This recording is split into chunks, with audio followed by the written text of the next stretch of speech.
All right, guys, welcome back to the channel. Welcome back to the stream. Welcome if you are new. Thank you guys so much for joining me today, as always, and thank you for waiting patiently. Oh my God, boss, are you okay, bro? Okay, he walked up next to me and he's just looking up at me and he is completely covered in catnip. It is actually pretty funny. Boss, come up here so you can show everybody. Come on. That was like the craziest I think I've ever seen him look. Maybe you guys see. Do you see all the catnip on him, dude? I didn't put that on him. This cat, he is addicted. But yeah, thank you guys for being here today. We have quite a lot to talk about over the course of this stream. When is the state of play? It's 6 hours from now. So I'm not planning on streaming the entire time. Oh my God, dude, he is wild. I'm not planning on streaming the entire time leading to the state of play. I plan to stream for like a regular amount of time, and then we'll end the stream, and then I'll put out a second stream later on that's just specifically dedicated to reacting to the state of play and watching it with you guys. So not going to be like a 7-hour stream, not straight anyway. So yeah, we do have a lot to go over. You're saying, dude, brush your cat. I would, but there's a whole pile of catnip behind me. He's just going to roll around in it again. I got to wait till he's done having his fun with it. Is there going to be a members lounge after the first stream? I'm shooting for it. Yeah, I'm shooting for it, but we'll just kind of have to play it by ear and see what happens. But yeah, we're going to be talking about PlayStation revealing their new plan.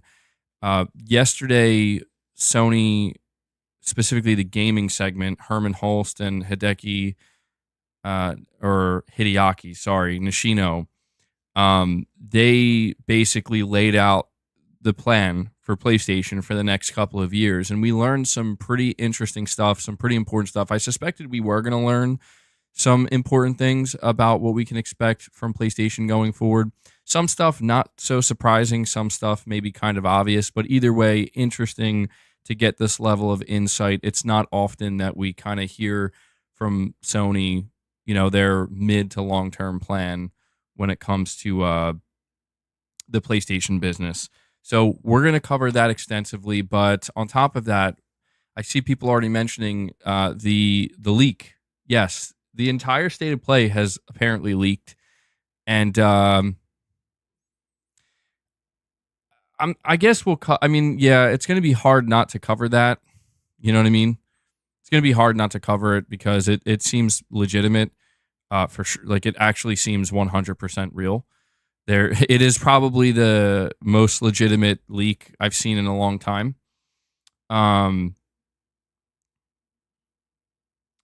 Maybe what I'll do is I don't know if I want to go over the leak extensively because I feel like we're going to be watching the show in like a half hour, but I know a lot of you have seen it.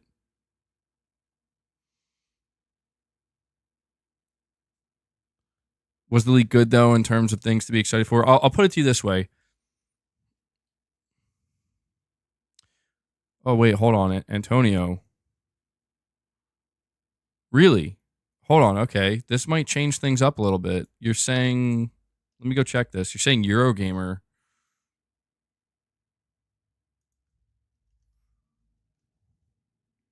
Is talking about Resident Evil 9 getting announced today.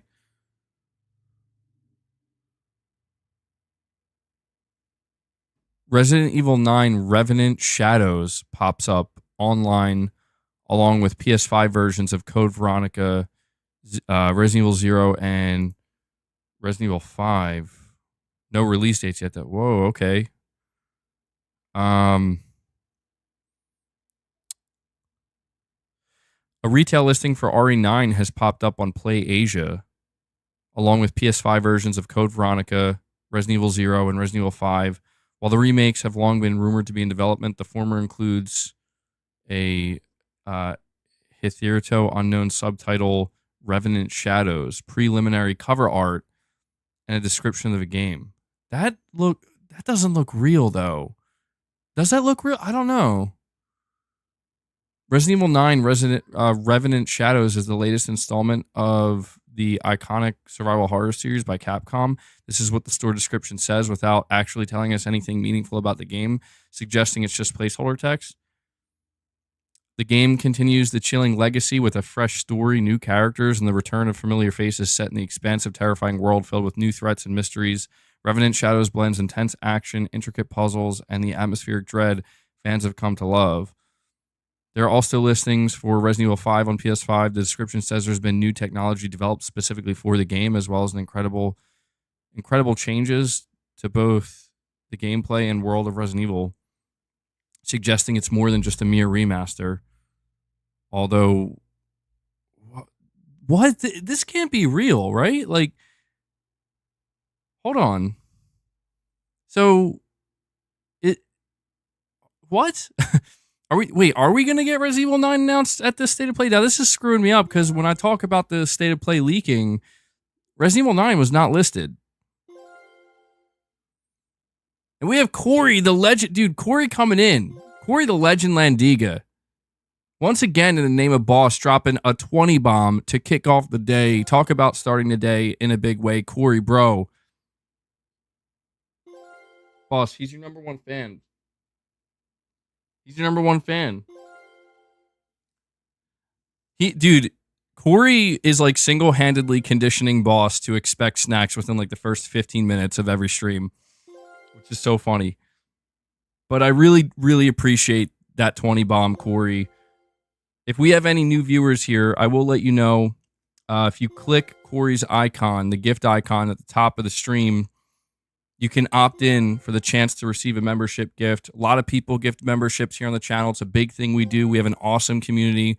And Neo comes in and drops a 5 bomb. So we have 25 members racked up just like that. Corey does the heavy lifting with the 20, and Neo takes it home with the 5 bomb, ensuring that we feed the beast before we even get any further with this conversation. So Corey, Neo, thank you guys so much. Appreciate it. It was way too loud. Let's do it. Let's give Boss his treats so he doesn't go crazy, because he's already going crazy. You ready? You ready? Boss Team Remake. It's time to feed the beast. In the chat for Corey and Neo. Here you go, bud. Hold on. All right, I gave him a good helping. Okay, I gave him a good helping of snacks. He should be satiated after this, at least for a little while. I just gave him some catnip, so he should be good. Boss should be good to go after this. So thank you guys so much. Yeah, if you guys want to help support the channel, if you guys want to help, fund the channel, because we are fan funded, consider gifting some memberships, consider donating a super chat, consider becoming a member. I actually kind of forgot to do my normal intro, so thank you to everybody who does that. I'm only able to do this because you make it possible. Jakey Steve, you're saying you didn't get a notification today. Yeah, that's really annoying to hear. I've been seeing more and more people telling me that they have the bell icon. Like, they've clicked on it, they've requested to get notifications when I go live, and so many people still tell me that it's just not a thing that happens for them. So I don't know why that is. It's very annoying. But what I will say is I stream 99% of the time. I stream at 12 p.m. Eastern. Okay, so if you're ever curious to see if I'm live or not, come check in at 12 p.m. Eastern, and you'll know. So that way you don't have to completely rely on, on YouTube's notifications. I also just want to ask you guys before we go any further to please hit that like button. We already have 430 people here watching, which is amazing to see. So thank you for that. Do me a favor, hit that like button. Let's see if we can get it to 100 likes. Definitely helps out the stream. Let's see. So we already hit our first goal for the day, which is great. Thank you for that. Resident Evil 9, though, this is, I gotta say, this is throwing me off. This is throwing me off a lot because I saw the leaked state of play and I was like, yep, that looks 100% legitimate. Everything there looks legitimate. But now this just kind of popped up. It says Capcom has yet to comment on the listings and no release dates are given for any of these presently unannounced games.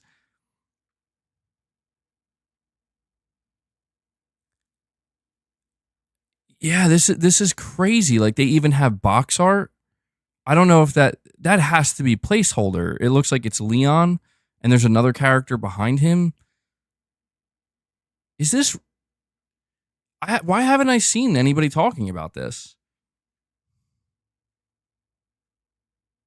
Yeah, I got to be careful with this because this could be nonsense. I mean, it seems unlikely because yeah, the box art looks like it could be it does look like a fan made thing. But this is being reported by Eurogamer. I mean, they're, as far as I'm aware, they're not known to just kind of randomly report on things that seem to be nonsense. And it was where was it discovered? Hold on. Play Asia. Play Asia, are they legitimate?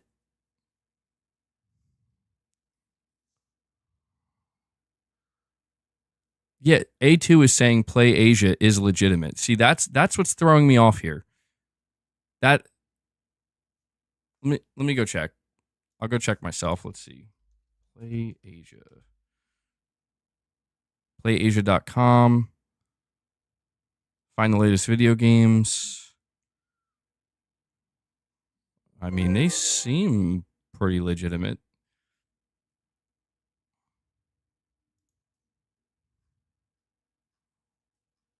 Let me I'm gonna type it in Resident Evil 9. Interesting. Nothing pops up. Oh wait, no, there it is. Dude, this is so weird. They just have Resident Evil 9 sitting there on their website with what I assume to be not real box art. There's no way that could be real. I'm clicking on, yeah, the listing is here. Preliminary picture. Okay. So they say it's a preliminary picture. $70, compatible with PS5. What? Is this just like an elaborate troll? Is Play Asia trolling us? One of the leakers said there's going to be one more thing he didn't leak. Oh, this could be big. This could be big. I'm not going to lie.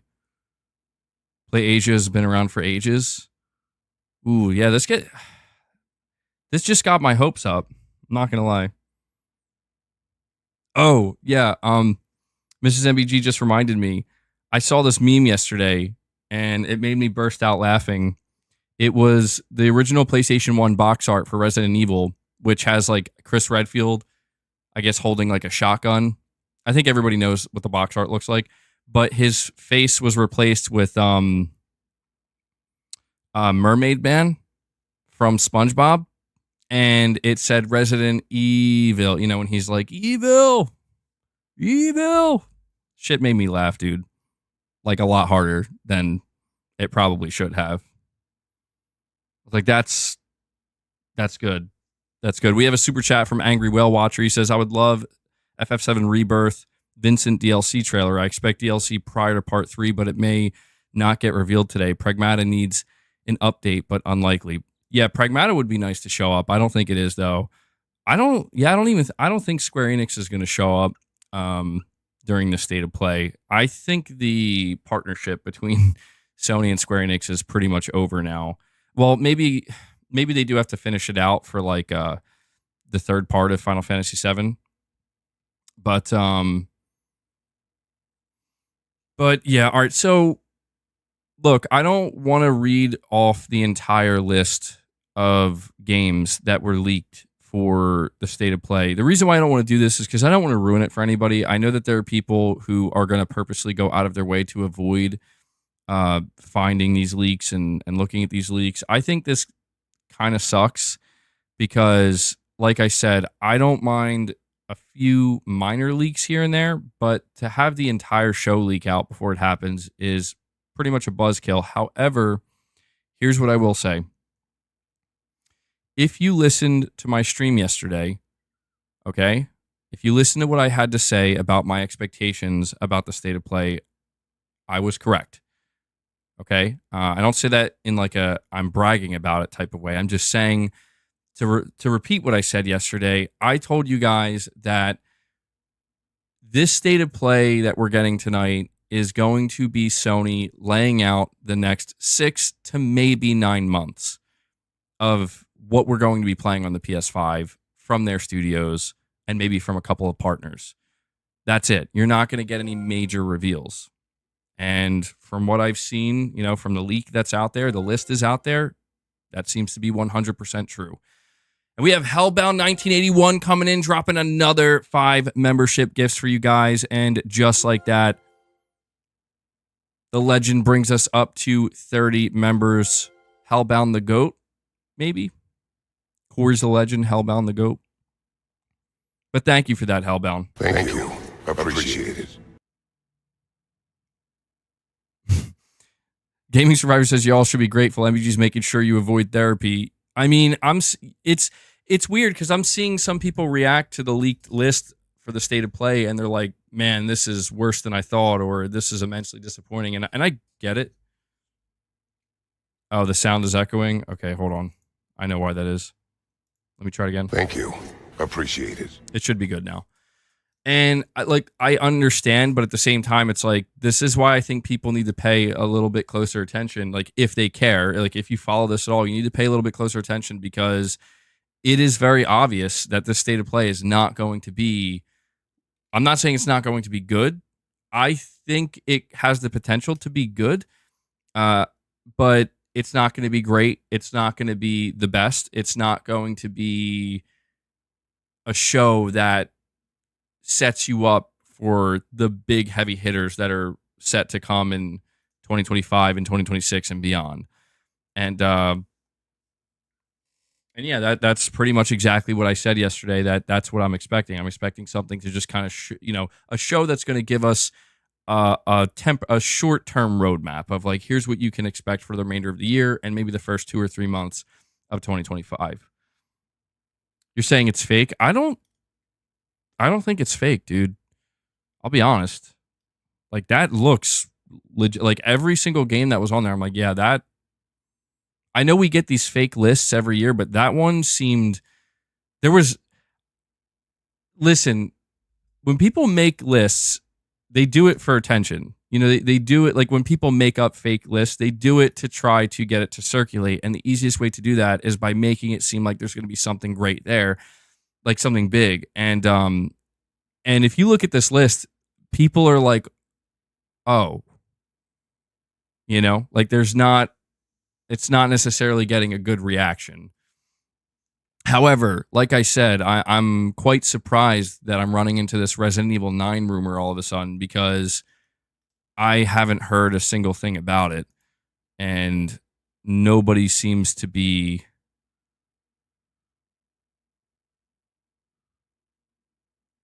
It seems like people don't really know what to make of this Resident Evil 9 leak, because people are saying it's legitimate because it's coming from PlayAsia, and then there are other people saying like, no, this is not legitimate. PlayAsia is not a good source. You can't trust this. So I guess we'll find out. It would be cool, though. I will say, like, it would be, to me, that would be surprising if we were to get a Resident Evil 9 announcement. Resident Evil does usually show up at PlayStation events, so that would be cool. Perfect Image, you're saying my theory was right, MBG. What was your theory, Perfect Image? I forget. We have Josh here, member for 6 months. He says, oh my lord, hype man. The salt is so heavy today, when the honest truth is that it's a more level-headed discussion for Xbox games day and date on PS5 than PS5 to PC. Yeah, we're going to talk about that. Yeah, I got to update my member goal as well. We're actually sitting at 30 members on the day, thanks to Hellbound's 5-bomb there. Sorry, I don't know why I'm forgetting to do that. Yeah, Josh, we're going to talk about that in just a moment. A lot of conversation going on right now about the whole PlayStation PC situation, and it's never not comical to watch people try their best to, like, this is what Sony said, word for word.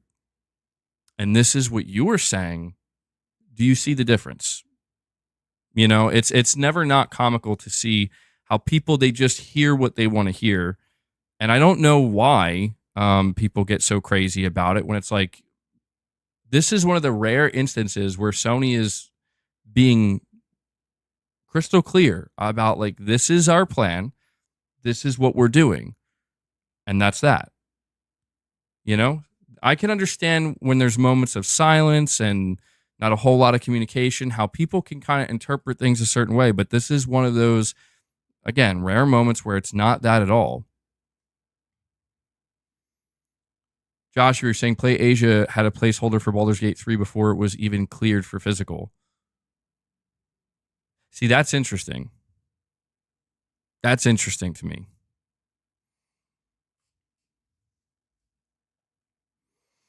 We also have Leo here. Remember, for 2 months, he says, love Xbox losing their mind about how great Hellblade 2 is when it would be trashed as another walking sim if it was a PlayStation exclusive. Yeah, that's true. The Xbox fanboys, I mean, we've been hearing it for years. The only thing Sony makes are like movie walking simulators, you know, movie games and shit. And it's like, listen, I played and I beat Hellblade 2. That game is one of the most cinematic, like, movie games I've ever played. So you're not wrong, dude. There is certainly a group of people that, there is certainly a group of people that if it didn't have the Xbox logo on it, and it wasn't coming from a studio that was owned by Microsoft, they would definitely be talking about it very differently. There's no doubt about it. But you see, honestly, you do see some of that on the other side too, right? Where, like, there are PlayStation players who clearly enjoyed Hellblade 1, but they're like, I fucking hate Hellblade 2. You're like, I hate that game. Like, that game is trash. It's like, listen, it did, in my opinion, Hellblade 2 did take a step back from Hellblade 1. It's not as good, but, like, you know what I mean? You get what I'm saying? Where, like, people kind of act like they just, like, they disown the game completely, you know? Like, that franchise is dead to me.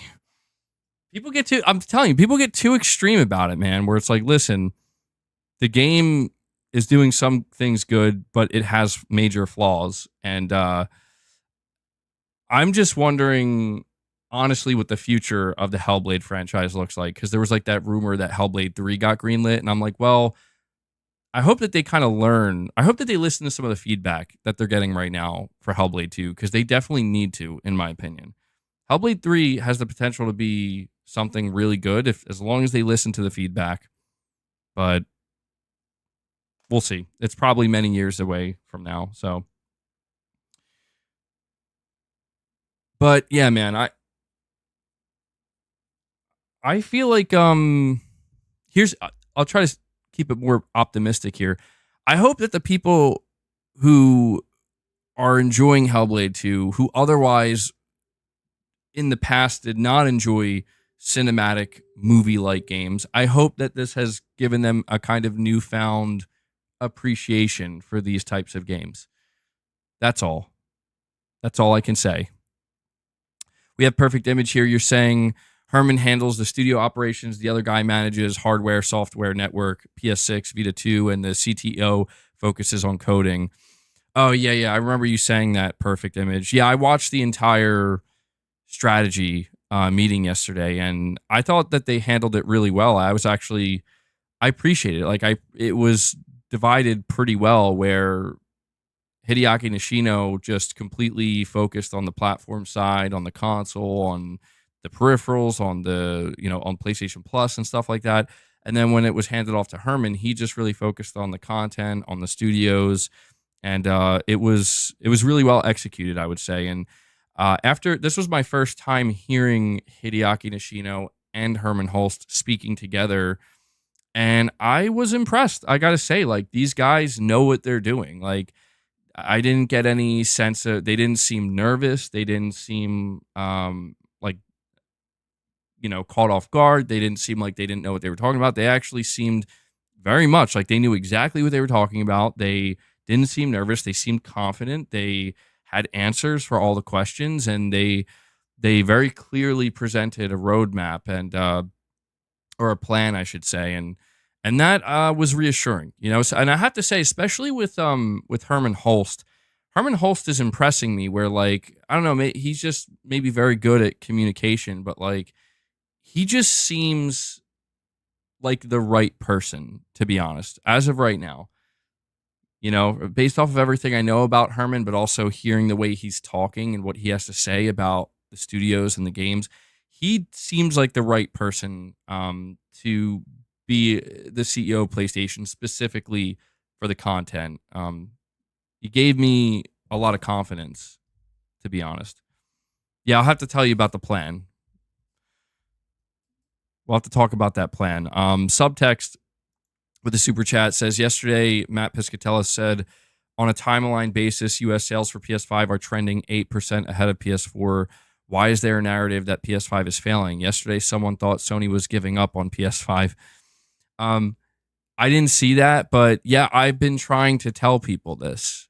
And that's something that we're about to go over, right? Like people are going to realize after the information that we go over today that if you're somebody who for some reason bought into the narrative that the PS5 is failing, that the PS5 is doing poorly, or that Sony is like giving up on the console or like slowly walking away from it, you're going to realize that it's actually the exact opposite.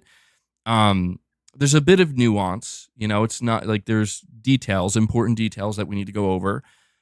But yeah, there was this kind of weird narrative going on for a while. And I have a theory of my own. I think that this narrative, wow. What word was I just trying to say there? What words did I just combine? Narrative, and I think I was trying to say narrative and probably, and I said narrative. But anyway, this narrative probably stems from the fact that the Xbox console is, let's face it, it's failing. It's struggling. It is on its way out, at least until Microsoft announces their next generation console, whenever that's going to be. But it's clear that like this gen is over for Microsoft, and the Series X and S doesn't really have a fighting chance. I mean, the biggest chance that the Xbox consoles have to really get any meaningful boost is going to be from GTA 6. But even then, considering the PS5 Pro is going to be out, I don't know that it's going to do much. And I think what happened is people just kind of started to make something up here where they're like, oh, well, if that's what's happening with the Xbox consoles, then I guess Sony's probably having problems too. Like it might not be as bad, but they're probably struggling and it's not going well. And I guess just as a collective, the console market. And, you know, you also have the fact that Helldivers 2 launched on PC and did well on PC. That also, I guess, fed into this narrative that the PS5, you know, like because that happened and that exists, that means the PS5 is, you know, not doing well enough. But after we go over this information, you're going to realize that it's, and as Matt Piscatella says here, yeah, the PS5 is trending 8% ahead of the PS4. That may not be a massive percentage, but when you consider how successful the PS4 was at $100 cheaper, you know? Excuse me.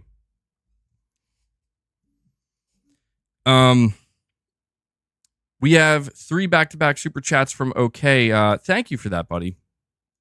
You're saying here, the way Sony framed their numbers is a corpo spin. It's clear the PS5 generation is now the ghost of Jim Ryan's vision. Margins on revenue are way too low for growth. Hulse comments on single-player games are a peak at the coming shift. PlayStation 6 will be the relaunch into the Holst/Nishino console regime. Exclusive single-player tentpole focus. Sony will try one last major push, at the console market with the PlayStation 6 single-player nostalgia before deciding to go day and date on PC / truly multi-platform. Yeah, that's an interesting theory.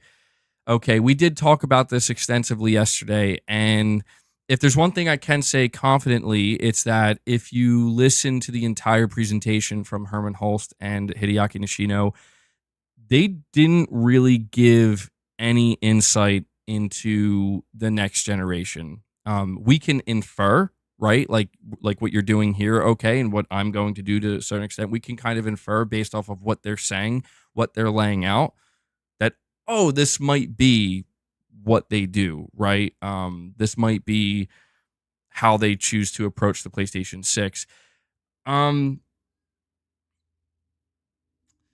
The only part of what you're saying here that I'm not fully sold on is you're saying it was kind of a bit of a spin that they put on here, and that the PS5 is pretty much done.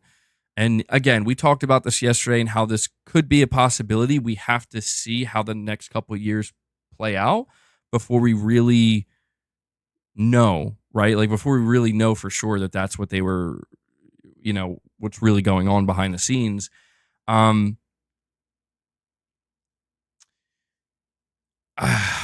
Dude, listen.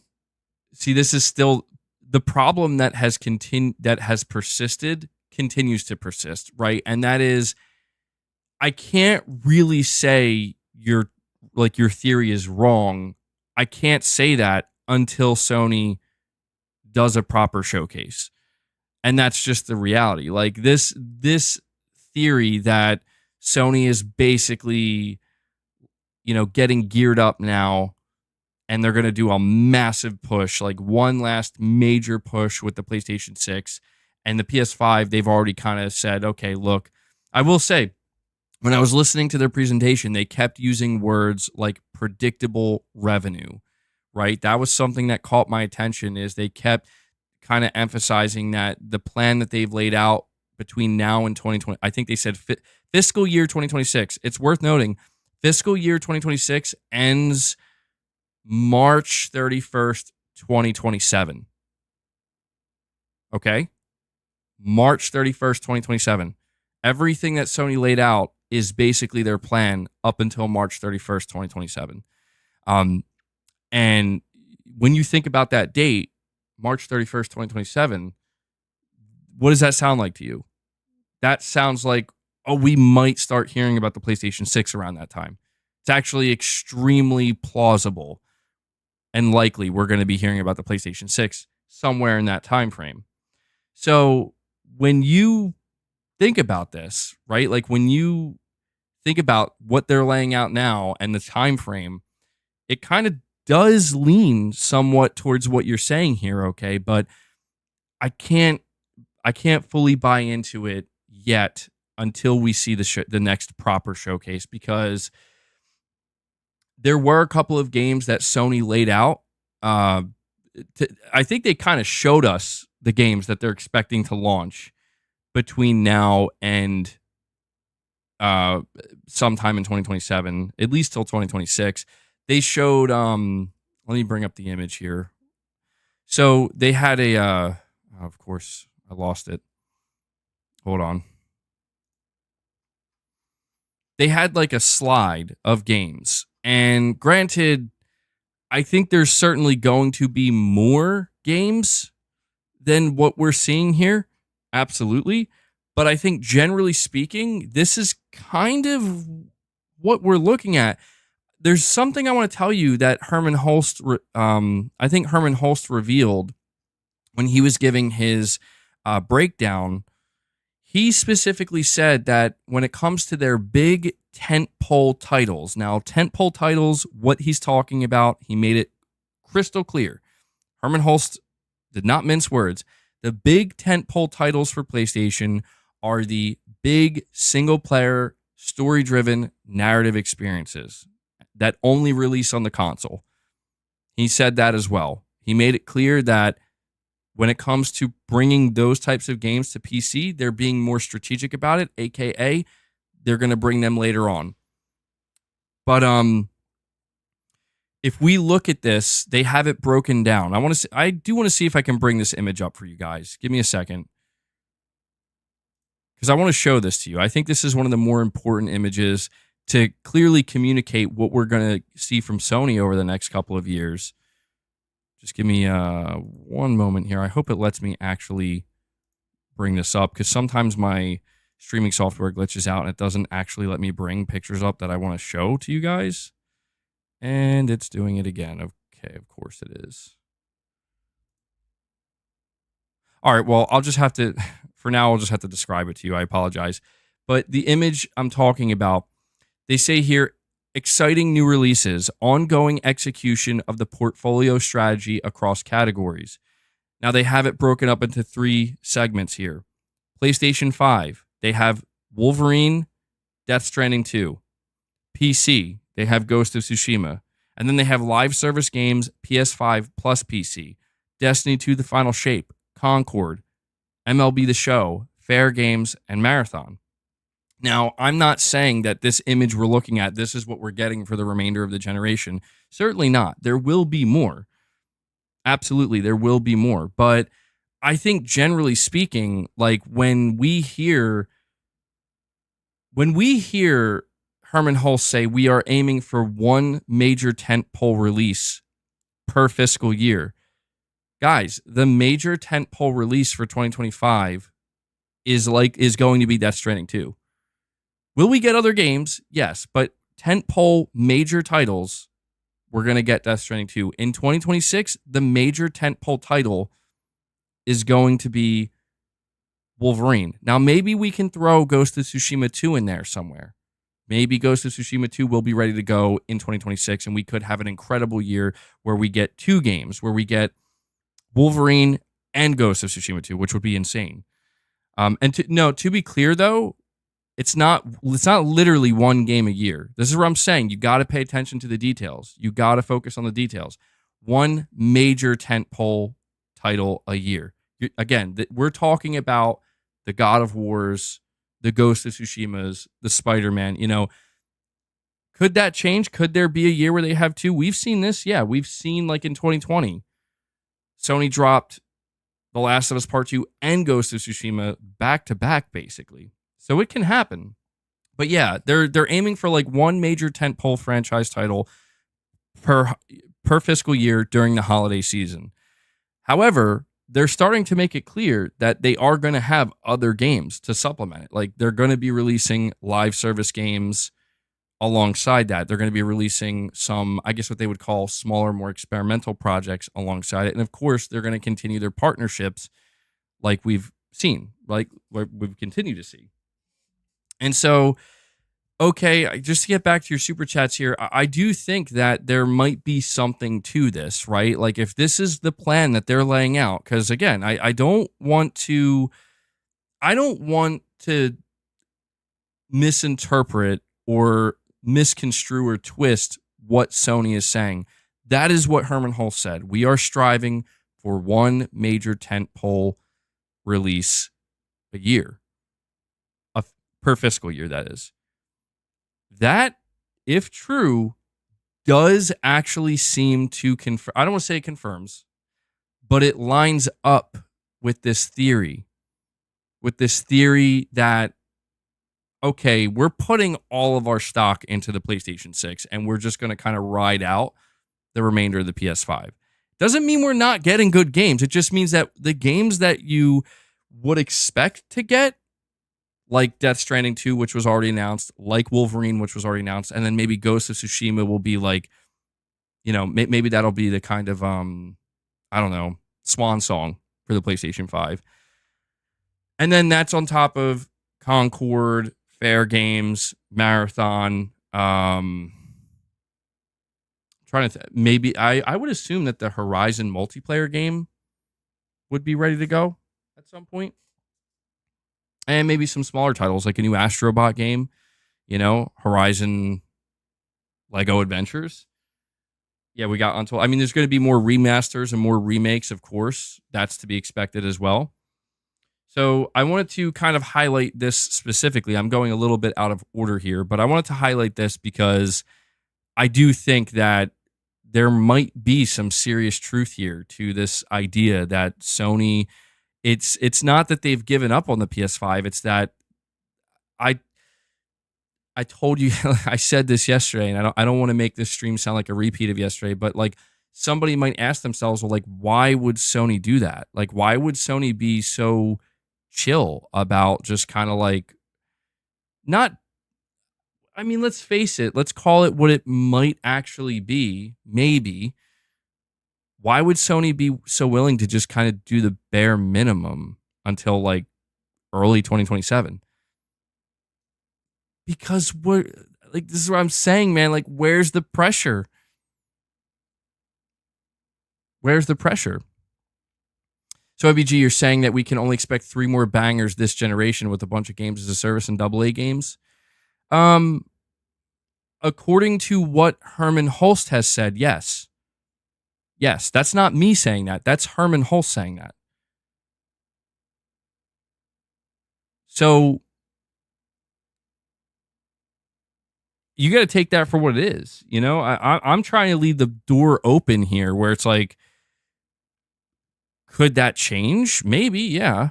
But nobody's, no. Hold on. I didn't say that.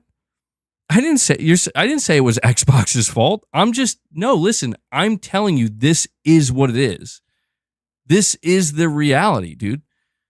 IP Gaming, yeah, I see those photos you sent me. They're pretty helpful. Eric, you're saying MBG, he said 1 tentpole game per holiday season. There can be others during the year. Read this. See, this is why I was thinking maybe I should play the whole thing verbatim. Well, I'm just trying to keep my expectations realistic here because I'm trying to communicate to people that Sony's strategy is working. Whether we like it or not, it's working. That's the important thing here. And I'm going to go over more details to show you how Sony's strategy is still working. But what we just talked about, the fact that the PS5 is trending 8% ahead of the PS4, I had this mentality for the longest time, for like the past year and a half, that if Sony doesn't want their console sales to slow down, they're going to need to show some big heavy hitters. They're going to have to come out and kick the door down and shock everybody. Shock and all. Turns out I was wrong. Who would have thought? Turns out Sony doesn't actually need to do that. Their PS5 is still selling just fine. Now, could that change? Absolutely. But see, I had a feeling. I was like, listen, I came into this year, 2024, with people telling me on the internet, on Twitter, people telling me Sony doesn't have any games, bro. Sony doesn't have any exclusives. It's over. Sorry. That's what people were telling me. And I was like, well, I don't know, though. Like, The Last of Us Part 2 Remastered, Helldivers 2, Final Fantasy VII Rebirth, Rise of the Ronin, Stellar Blade, that's 5 months, and that's 5 games. Are you sure? And there were people who absolutely doubled and tripled down. They're like, yeah, they don't have games, bro. And I'm like, and that's not even counting like MLB The Show, right? I'm like, okay, I guess. Here we are, 6 months later, and the proof is in the pudding at this point. Dude, they're doing fine. Like, these games that they're putting out, like Stellar Blade, like Final Fantasy VII Rebirth, like Helldivers 2, are absolutely killing for them. Like, this is what's pushing PS5s out there. So it just proves that Sony doesn't need to rush their studios and be like, Ben, you need to get your game out there. Sucker Punch, you need to get Ghost of Tsushima 2 out there. Like, there's literally no need. That's the point. There's no need. It doesn't mean they're not coming. It doesn't mean they're not happening. It just means that I was wrong.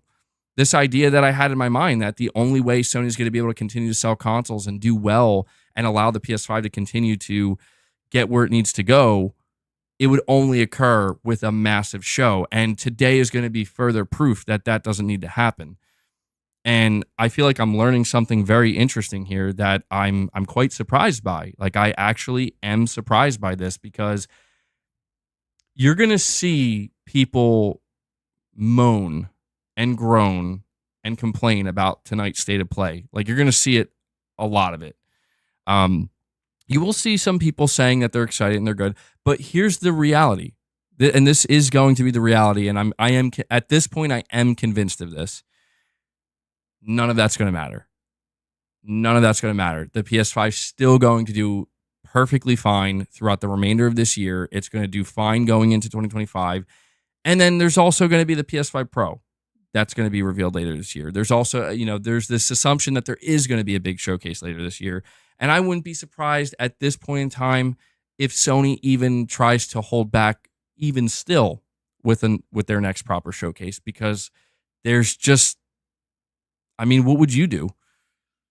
Think about it. If you're Sony, what would you do? If you knew you had a PlayStation 6 in development, cooking, and you have a whole nother generation that you got to try to fucking do even better, what would you do? I think it's obvious what you would do. I think it's obvious what anybody would do. Take a look around. What threat does Xbox pose right now? Not much. What about Nintendo? Oh, well, they're just, they're gearing up. They're doing their own thing. Where's the threat? There is no threat. Could it be PC? Oh, no, it turns out PC isn't a threat either, because we're actually putting some of our stuff on PC.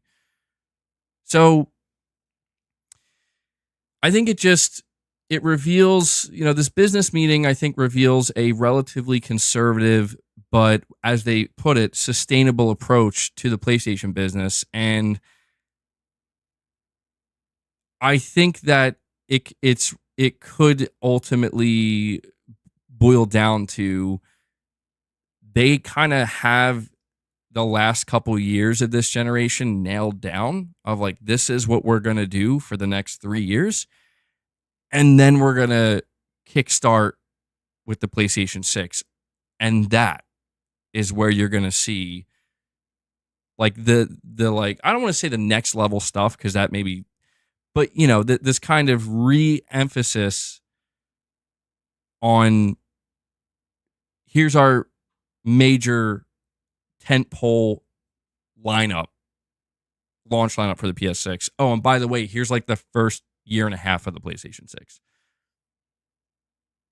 That's my assumption at this point, because and here's the thing. It really comes down to your own individual expectation, because for me, my expectation is, okay, Sony, you deliver Death Stranding 2, you deliver Wolverine, you deliver Ghost of Tsushima 2, you deliver a new Astro game, you deliver... let's face it, there are going to be some more remakes and remasters. Maybe some of them I'll be interested in, maybe others I won't be. And then there's also GTA 6, and then there's also a myriad of major third-party releases between now and the end of this generation. Doesn't sound so bad. Oh yeah, throw Concord in there. Marathon, Fair Games. Doesn't sound that bad. It really doesn't. Is it exactly what I want? No. But I can't sit here and say that sounds bad, because it doesn't. We also have Snumpkin X here, third time super chatting, saying partnership games are carrying the PS5. Yes, to an extent, yes. I think that recently partnership games have carried the PS5, but it's kind of fascinating to watch how it works. I think Helldivers 2 has maybe slightly altered Sony's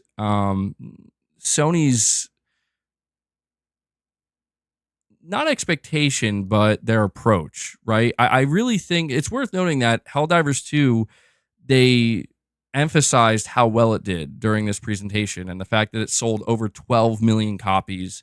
It's the fastest selling first party game ever, and I think what it really did for Sony is it made them realize that they do have multiple live service games outside of Helldivers 2 that they're going to launch for the rest of this generation.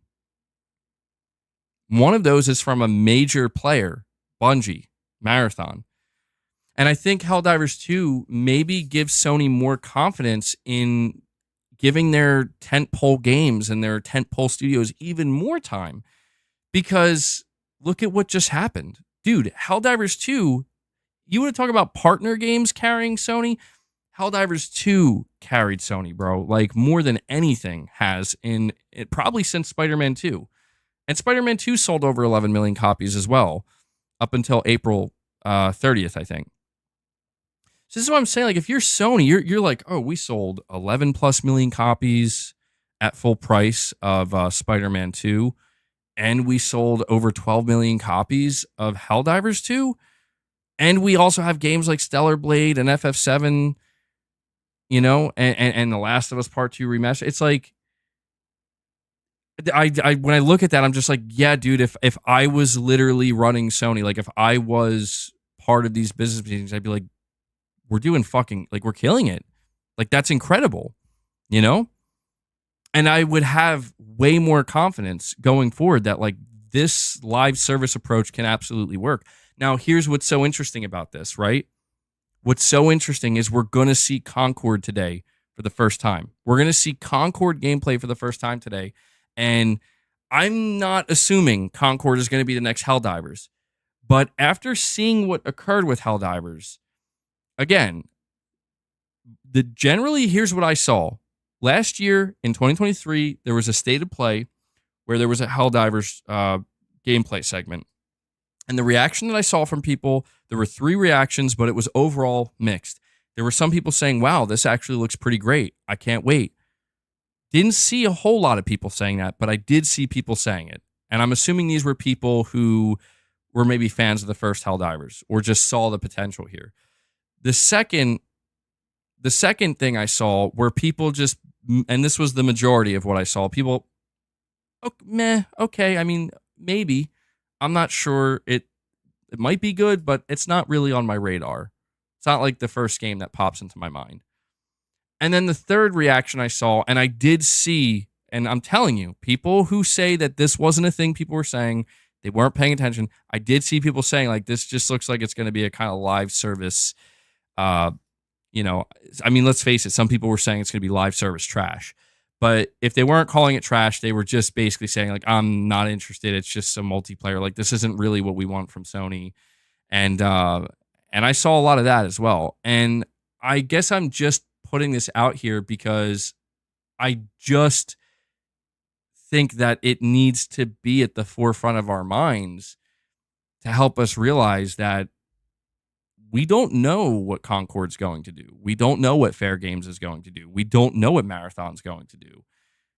But those are 4 chances that one of those, if even one of those does half of what Helldivers 2 did, Sony's going to be very, very, very happy.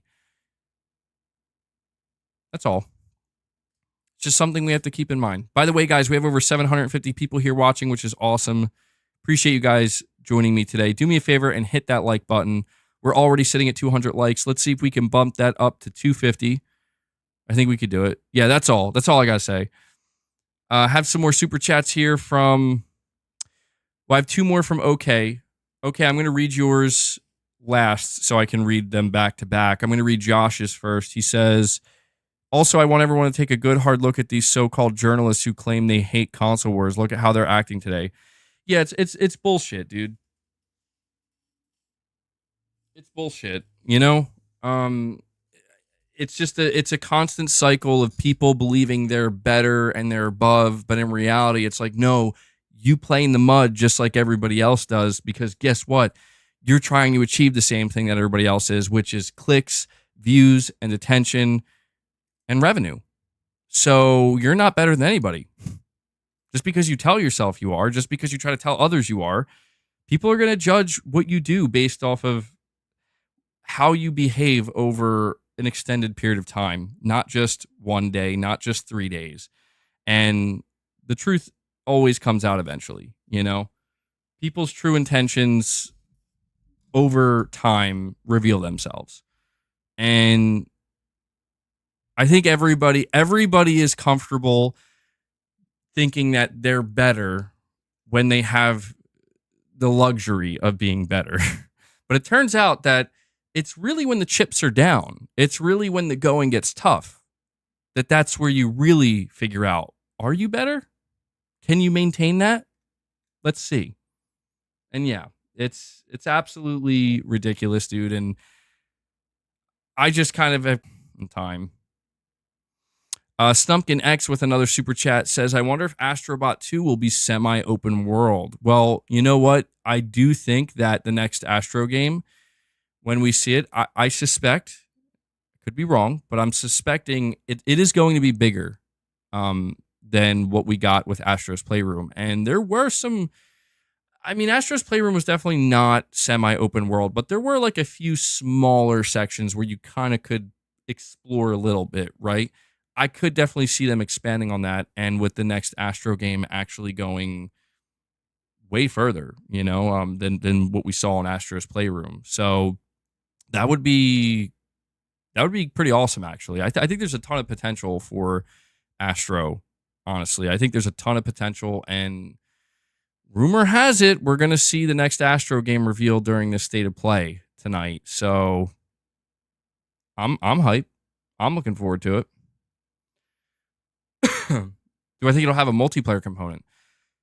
That would be surprising. That would be awesome, actually. I didn't even think of that. But if I had to guess, I think it's going to be single player. I think you might have like a companion or something, maybe. And then we have the 2 super chats from... Wait, hold on. I think there's... one... Okay. So I have 3 from OK. Antonio Lopes. So, OK, I'm gonna read your super chats last just because it's a string of chats, if you don't mind.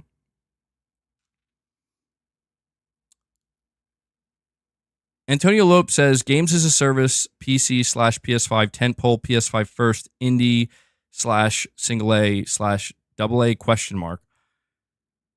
I would assume that those smaller titles you're referencing, Antonio, that we will see from Sony. I don't know, actually. Those might be the ones that actually stay on PS5 like the longest before they go to PC. Because if they're not like mega hits, I think Sony might just kind of look at it as like, well, it's not necessarily a priority to get that somewhere else. And we could just leverage it as, see, this is PS5 only. Maybe. I don't know. That's my thoughts on it. And we have Corey the Legend Landiga coming in. Dropping a second 20 bomb on you guys today. Corey wants to feed the beast again. Oh, dude, I'm telling you, Corey and Boss are like in sync with one another because as soon as he drops these memberships, I wonder if like Boss can... I don't think cats see in color, do they? I was going to say maybe he sees the color of the membership gifts, but he's starting to get rambunctious again. You're saying the stream is lagging? Guys, is the stream lagging for anybody? Corey, thank you so much for that, though, buddy. You just brought us up to 50 members on the day. Corey's such a heavy lifter here with these membership gifts. He dropped 40 memberships for you guys today. What a beast. Speaking of beast, I got my beast mug. Oh, yeah, Devil Shooter. That's true. Boss is likely responding to the change of my voice. I'll probably go higher up, higher pitch. Love to see it, Corey. So, guys, yeah. Keep in mind, I'll take this opportunity to emphasize, we do members lounges, okay? There's like exclusive members live streams that we do multiple times throughout the week. We already did 3 this week. I'm striving to do another one today before we do the live stream of the State of Play. So please consider becoming a member if you're interested to get access to the members lounge. And if you are already a member, consider gifting some memberships. Definitely goes a long way in supporting the channel and supporting the community. So let me update this member goal here, and we'll continue our conversation. I'll finish reading these super chats.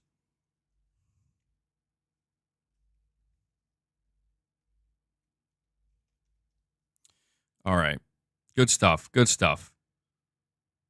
It's dangerous to rely on teraflops. I'm going to throw Mark Cerny in there. Performance. I'm going to throw Snake in there. Huh?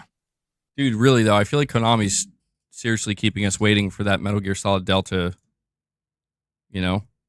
Like, how much longer do we have to wait? Yeah, you're right. I do need to get a Herman Hulst soundbite now. What would I get? Surely Herman has said something funny at some point or something cool. All right. Okay, let me read your super chats back to back here. Excuse me. So you're saying, yes, Sony supports the PS5 100%, but this is Hulst's PlayStation now, and we are in the tailwinds of the Jim Ryan live service vision for the rest of this generation. Hulst will reshape it in his image with the PlayStation 6. I love the way you worded that. He's going to reshape it in his image. Hulst comes from single-player games and will give devs all the time they need to create tentpole epic games. And then you say here, the reason I bring up the far future is because it potentially answers the present questions on the week showcases and state of plays we get today.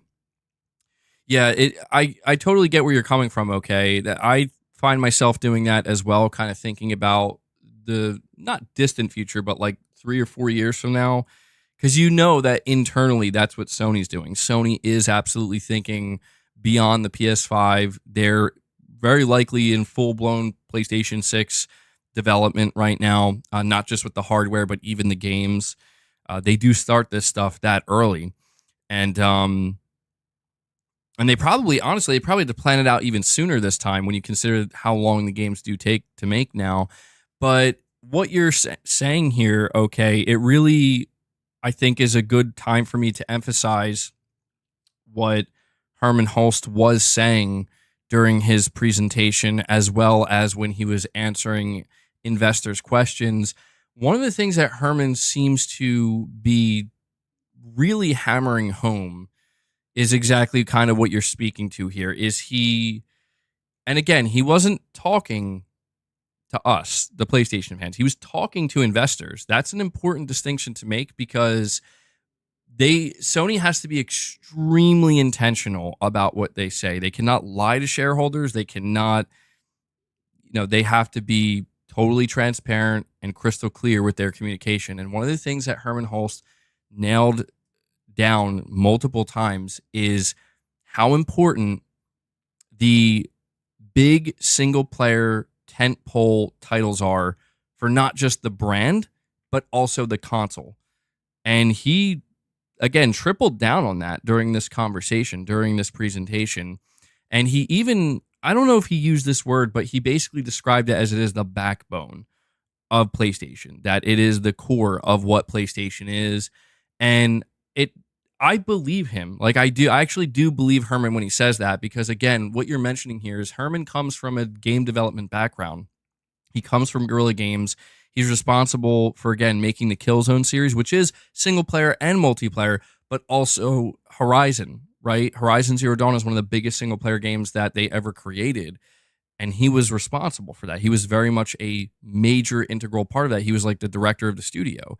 So him moving from that to being the head of the gaming unit to now being the CEO of the gaming unit, specifically when it comes to the IP side of things and the content side of things, you're right. We do have to consider that Jim Ryan's era, I think Jim Ryan's era will be defined by what he did with not just the transition. We're like, I think it's mostly going to be defined by the live service. Yeah, I do. Because I don't think Jim was the one, I mean, maybe he was, but it seems like maybe that was, if not Jim Ryan, Sean Layden possibly, like, that was responsible for, get working on that Spider-Man sequel. Santa Monica, go ahead, new IP, right? Ben Studio, new IP. Naughty Dog, live service multiplayer game that didn't work out. So I do think most of the Jim Ryan stuff, because that's a good point. I didn't really consider that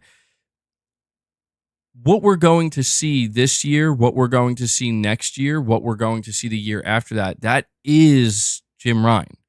That will be the remainder of the Jim Ryan era.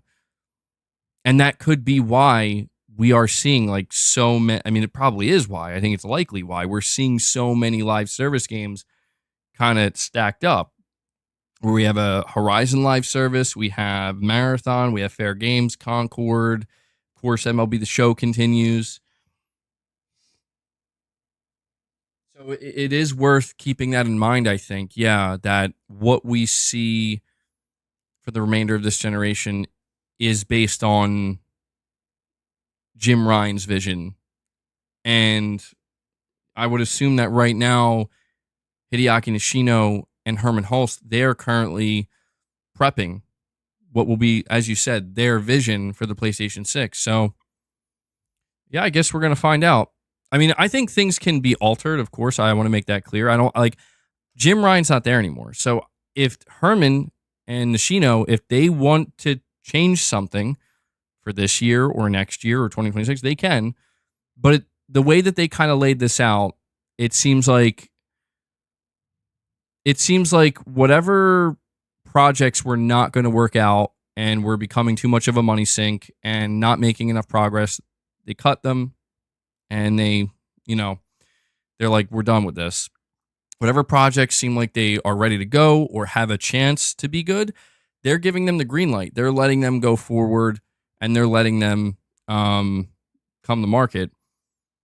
But yeah, I see this is what's killing it. Okay, it still comes back down to the same thing, bro. I hate to say it, but it does. It's that you said here with your last super chat that, thinking about the distant future or, the PlayStation 6, it could help answer our question about why the showcases have been weak and why the state of plays maybe are more frequent. Like we're getting more state of plays and less showcases, and we're only kind of getting fed like, here's what you're getting the next 6 months, the next 9 months. I'm telling you, man, I want to see what I'm not saying I'm going to be sitting here just waiting and hinging everything on it. I'm not hinging everything on September, but I am very curious to know what Sony is planning for September. Like they're clearly going to do a show for the PS5 Pro. I will be, yeah, dude. I mean, my sights are going to be set on, we're going to know. How could we not? Like, I don't think it's realistic for us to like go into 2025. Let's flash forward a year from now. It's May 2025. All right, guys, this is the year. Like, dude, if we're still saying that this time next year, no. Then I think everything you're saying right now, okay, is 100% obvious and true. Like, yeah, no, this gen's over. They're just riding it out. And basically the next major fucking moment is when they're announcing the PlayStation 6. You want that Bloodborne remake? You already know when it's coming. We already know. No, not the PS5 Pro. Not the PS5 Pro. GTA 6 will sell the PS5 Pro well enough. But I enjoy these conversations, okay? I do. I enjoy thinking about this as well, trying to figure out what's going on for the remainder of this generation versus what are they planning for the next. All right, let me see here. Let me make sure I didn't miss any super chats.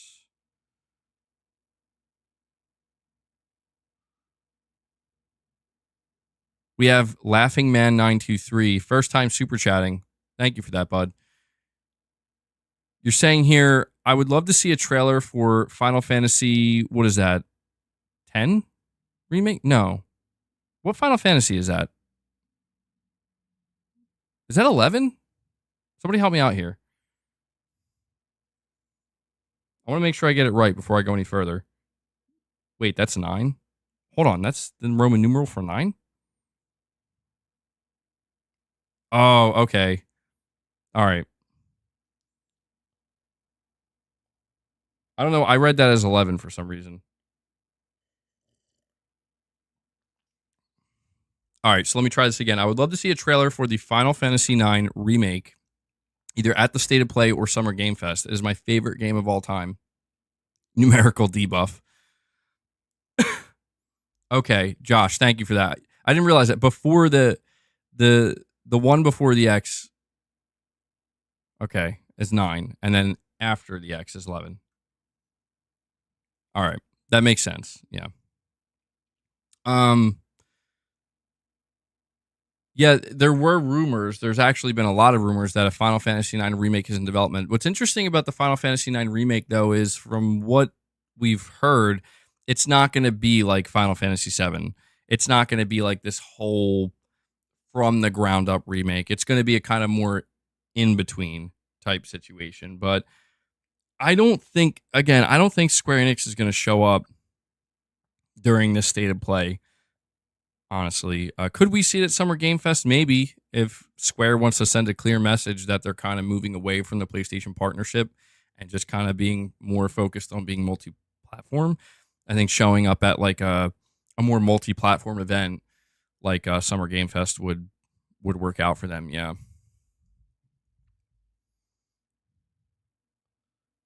So Laughing Man, I do appreciate that, buddy.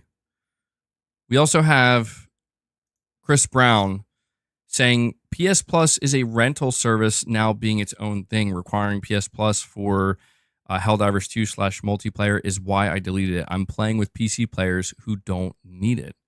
Well, there you go, man. I mean, Chris, you're absolutely free to do that, you know? When it comes to the whole idea of paying to play for multiplayer, yeah, I've never really understood it. Like, it's just, to me, a way of them kind of squeezing more money out of their player base on console. But I also have just kind of accepted it. Like, it's, you know, it is what it is. I will say something that was immensely disappointing recently, though, is with the Days of Play sale. Dude, Days of Play, I'm shocked that they didn't put PlayStation Plus Essential on sale. Like, damn you, Sony. Come on, bro. But yeah, I mean, listen, when it comes to any of the live service games that Sony is dropping on onto PC, yeah, you can, if that's where you choose to play their multiplayer games, you don't have to pay for PlayStation Plus. You think I should use my PC for multiplayer? I don't know, man. I don't know. I had my first PC gaming experience in a long time. I don't know what's happening to my voice here. A long time with oh, you want me to put slow mode on? Guys, do I need to put slow mode on in the chat? I don't know. It seems to be okay. I can read it okay. But yeah, I had my first PC experience in a long time with Hellblade 2, and I don't know, man. It was fine. It was, but I won't lie. I was getting a little bit annoyed at like how frequently I had to go tune the settings and mess around with them, and I'm like, I don't know. I'm too used to just booting up my consoles. Like, you don't have to do anything. Just play the game because this is the only way you can play it. I think I was able to get it running at 60 FPS actually at like 1080p. But there was a couple of other settings I was messing with, and the screen tearing was atrocious. It was terrible. No, I actually didn't play it with a PS5 controller. I just played it with an Xbox controller.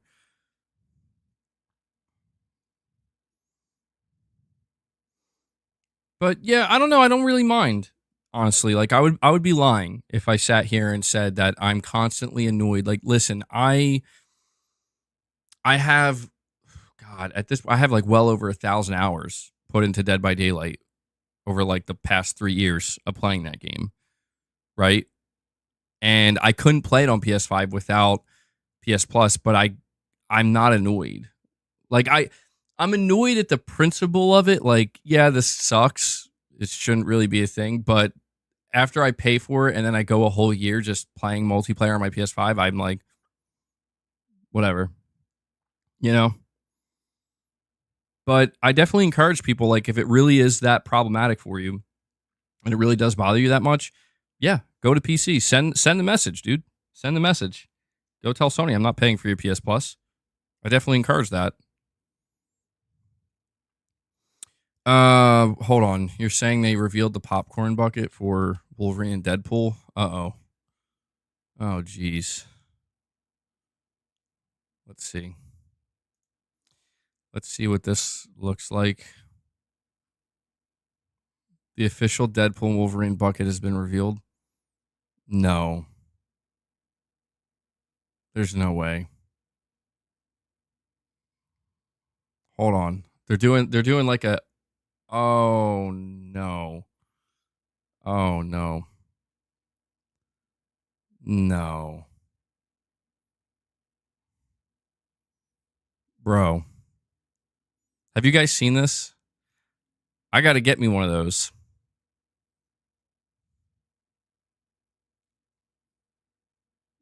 That's okay.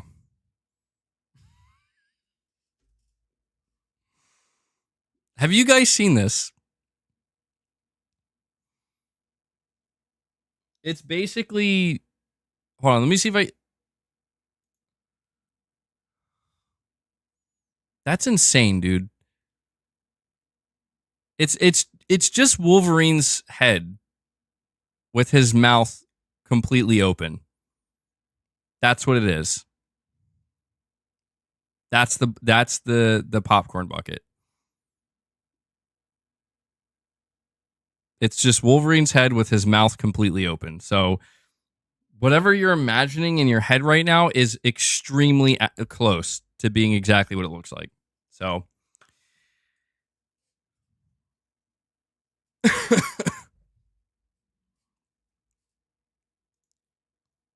Boss is being all elegant.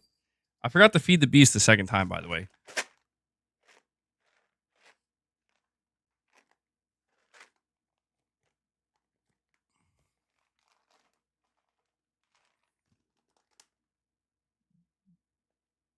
This is an interesting reaction.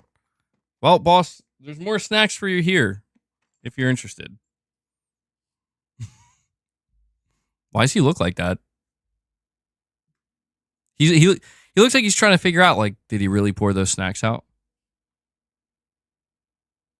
Wow, I guess he's too comfortable up there.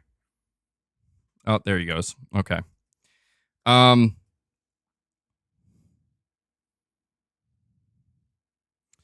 right, we have Review Scientology USA.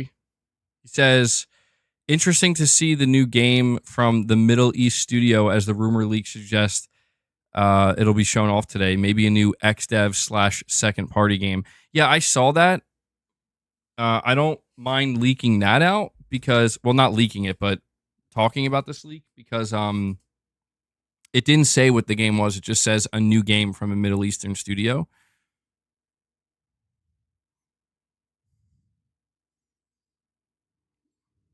So I do wonder what it's going to be.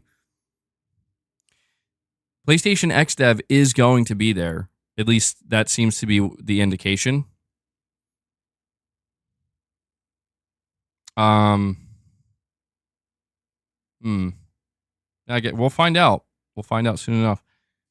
Come on, bro. Let's get you up there and you eat your snacks.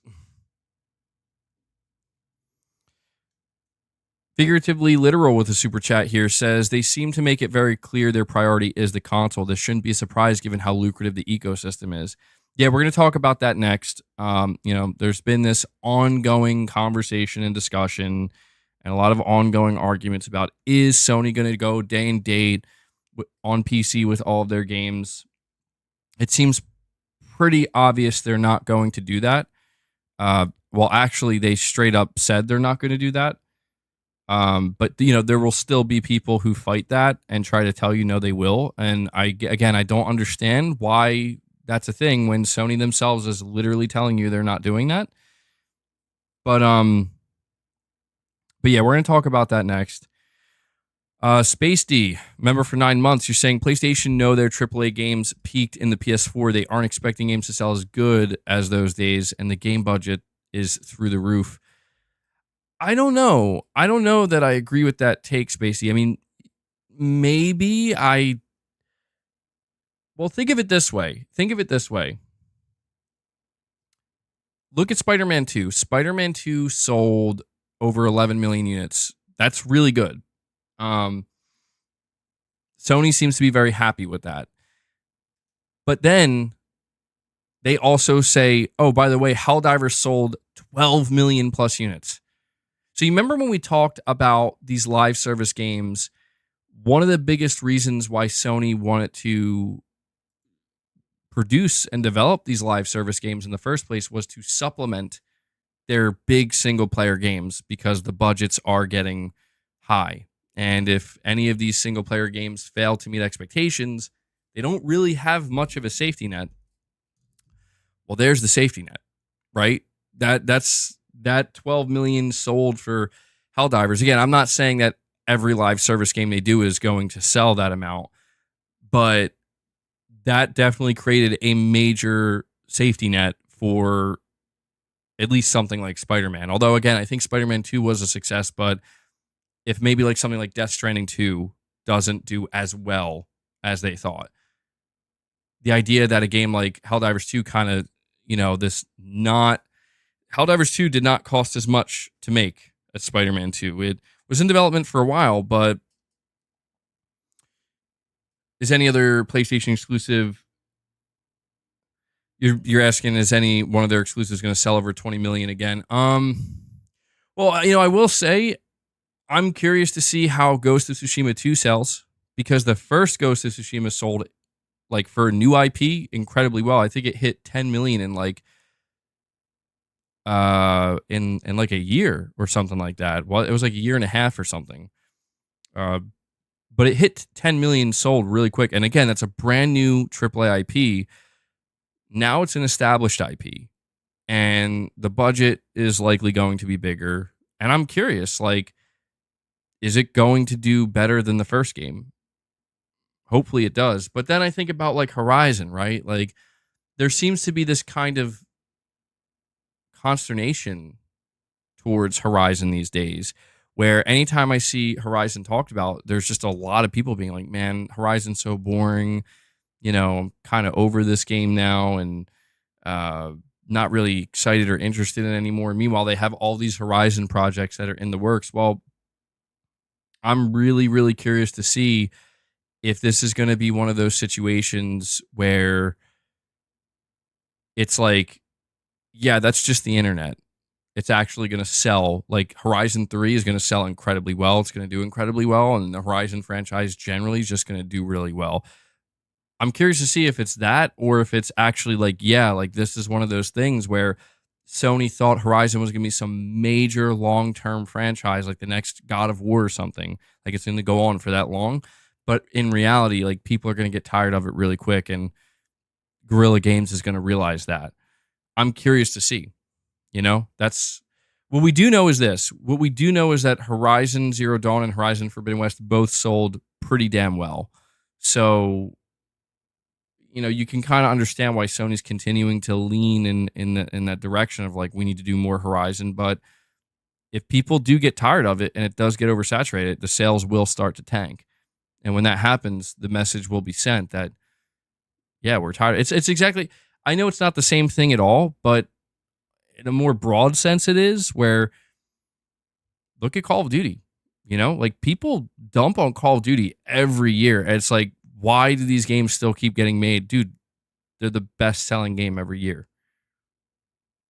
Like, what you're reading on the complaints that you're reading on the internet are not, it's not that they're not real, it's that they don't matter. For every person complaining about Call of Duty, there's somebody out there buying it at full price, and then probably buying a shit ton of microtransactions. So, it's just as simple as it always was, man. Supply and demand. If people want the product, if people are supporting the product, if people are continuing to buy the product, you will get more of that product. It's just that simple. See, the official Mark, you're saying Horizon, The Last of Us overexposed. We don't know that. We literally don't know that.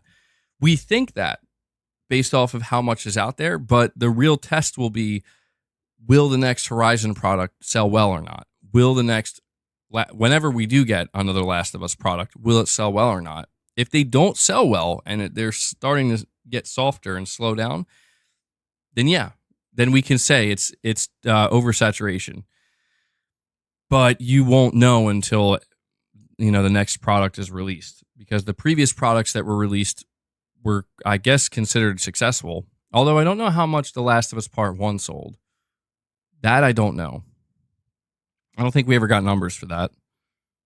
Did we? I don't recall.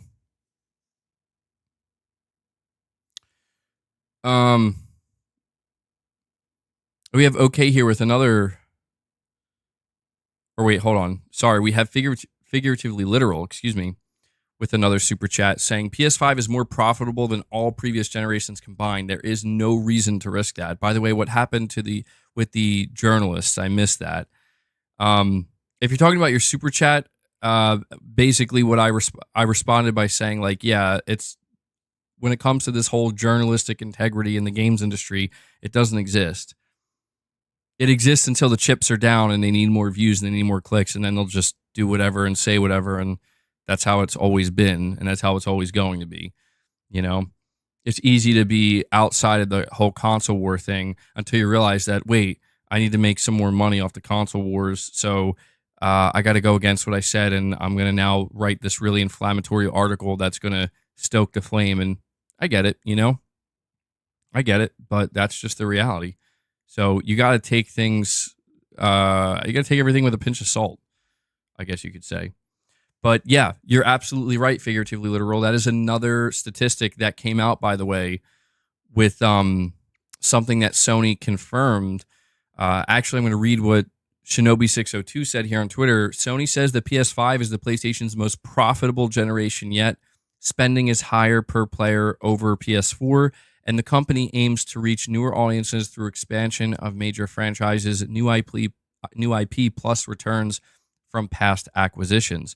And they show here stronger life-to-date spend, higher life-to-date spend from PS5 versus PS4. So for the PS4, life-to-date spend capped out at $580.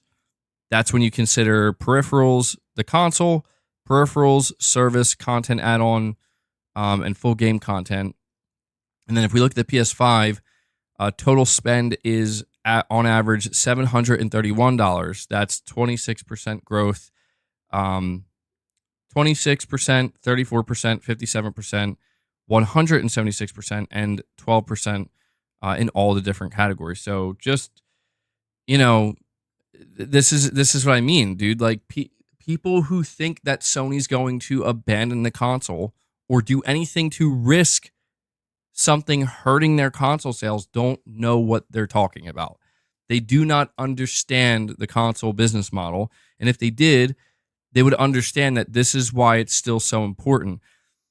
I know it's easy to look at somebody like, or a company like Microsoft and be like, well, Microsoft, it's not important to them. Yeah, it's not important because it didn't work for them. Do you think if Microsoft, if they sold 50 million Xbox consoles or even 45 million Xbox consoles and the average spend on each one of those consoles was $731, you think they would be abandoning that? You think that they wouldn't be aggressively pushing to sell more of those things? Oh yeah, they would. That's a valuable ass customer, dude. And that's the truth. That's just the truth. The console customer base is extremely valuable to these companies because I've always maintained this. I've always told people this, that when a person makes the decision to buy a video game console, they are making an investment. And the chances of them investing even further by buying more games, maybe signing up for PlayStation Plus or buying some peripherals, it all adds up. And look, I get it. Like, for some reason, there are people out there where like that makes them angry. Like, for some reason, if you're somebody who likes to engage on that level with a console experience, you're like a fanboy or whatever. But it's like, no, it's just the way it's set up. Like, it's there if you're interested. Like, nobody's telling you have to buy these things. It's just like a natural progressive thing for a lot of people. Like, for example, I bought the PS5, and when Sony put out the DualSense Edge controller, I didn't buy it at launch, but I thought, you know what? I might be interested in that. And then like a couple months later, It's like, you know what? I'm going to pull the trigger. I'm going to buy it. And it's the controller I've been using ever since. You know, it's that simple, really. Oh, by the way, I want to give a shout out to Neo. Neo decides to re-up his membership and rejoin the MBG army. Neo, thank you so much for that, buddy. Enjoy your exclusive membership perks. You just brought us up to 51 members on the day. Let's see if we can keep this membership train going. We also have OK here with another super chat saying, as a PC player who transitioned away from console this generation, I'm okay with Sony's staggered PC strategy. Life is busy, time is short, and the backlog is long. Yeah, dude, I've maintained that as well. I've always said that PC players, not all of them, right? I can't speak for the entirety of the PC player space, but a lot of them have proven that, like, yeah, they are okay waiting to get games, and they're okay even if it's like a couple years. And that's just a personal thing. You know, I've talked before about how, like, when the next Ghost of Tsushima drops, like, even if I chose to play on PC, I wouldn't be able to wait for it. You know, I would definitely be like, okay, I gotta play this. I gotta get a PlayStation to play this game because it just looks awesome. I want to play it. But for those who have patience and are willing to wait, yeah, you know, patience is usually rewarded in some sense. And so when we look at Sony's strategy, that's the thing, man, is they are not straying away with their PC strategy. Sony's PC strategy is going to be what it is for at least a couple more years. And honestly, by the time we get to the PlayStation 6, I doubt, I highly, highly, highly, highly doubt Sony's going to go day and date with all of their games prior to the PlayStation 6 or at the launch of the PlayStation 6, because it doesn't make any sense. If, you know, Sony's mentality with the launch of the next generation PlayStation is going to be, we want to sell as many units as possible, they're not going to risk hindering that by saying, you know, here's Naughty Dog's new IP, PlayStation 6 exclusive, and it's launching day one on PC as well. No, they're not going to do that. If the PlayStation 6 generation gets off to a slow start and it's, you know, the demand for console really is down,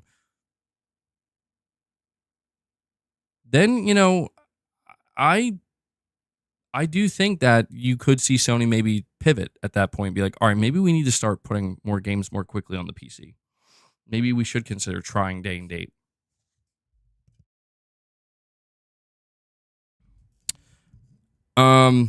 Okay, I appreciate all the super chats, by the way, buddy. We have James WT Locks saying, a member for 4 months, saying, I feel like anytime Sony isn't speaking or showing their hands, people lose hope so fast. It's honestly ridiculous at this point. Happens every time.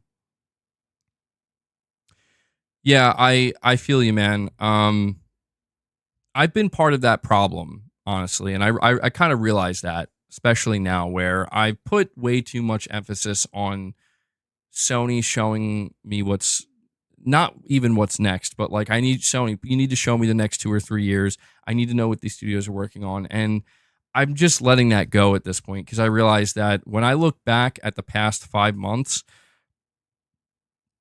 I have enjoyed the games that I played, but I just don't think it was really a good thing for me to, as I'm playing Stellar Blade, as I'm playing Helldivers, as I'm playing Rise of the Ronin, you know, and Final Fantasy and all these games, I just don't think it's good for me to also just be sitting there and be like, all right, Sony, while I'm playing these games and enjoying them month over month, you need to now show me the next 2 years and what I can expect.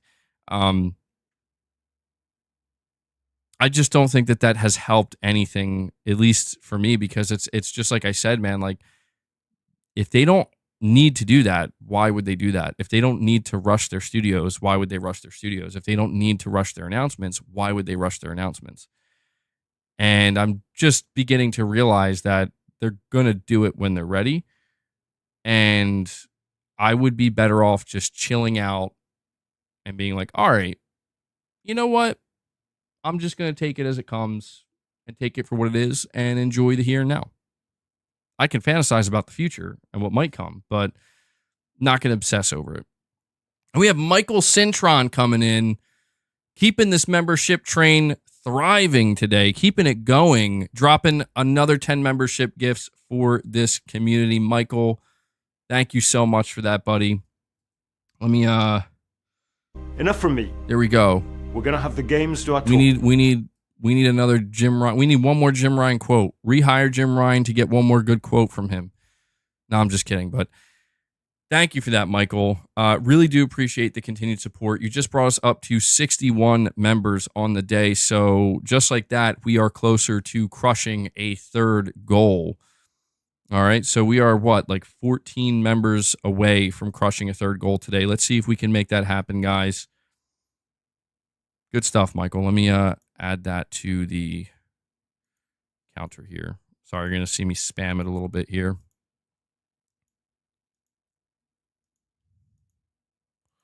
Good stuff. Good stuff. Love to see it. We also have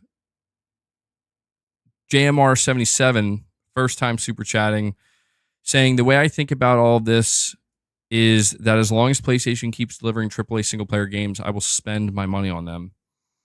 Yeah, that's how I feel too, generally speaking, where I said this on a recent stream, but I'll re-emphasize it here because I think it's a good place to re-emphasize it.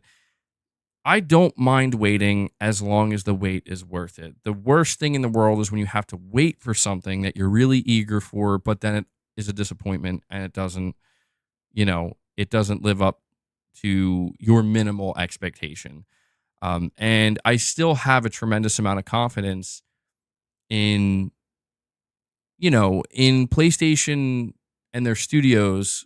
Not all of them, maybe. Like, I don't expect every single studio to deliver a game that's going to surpass or meet all of my expectations.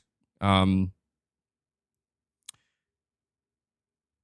think it's just going to basically boil down to a lot of the studios that they have, a lot of the games that they're working on, even if they do take 6 or 7 years, and that's a long time to wait for them, I still have the utmost confidence that for the majority of these games, I'm going to feel like it's totally worth it. It's totally worth that wait. One of the biggest games I'm really curious about is Wolverine. Like, that's a game that was announced, feels like forever ago, right? Like, it feels like that was announced in September of 2021, and we haven't seen anything on it officially. And it's apparently not going to be coming out till 2026. And so it's like, that's a long time from announcement to release. That's a very long time.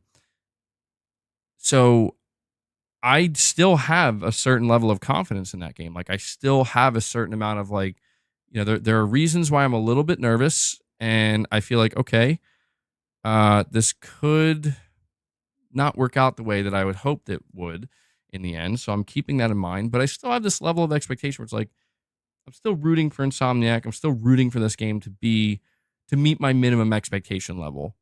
And if it can do that, it'll just serve as further proof where it's like, okay, yeah, like this is why I don't mind waiting. This is why I will support these games when they come out. But we'll see. We'll see. But the general sentiment that you're getting across here, JMR, I'm in agreement with. As long as Sony keeps dropping some awesome games, regardless of when they drop, as long as it's worth the money, worth the asking price, then we'll keep showing up.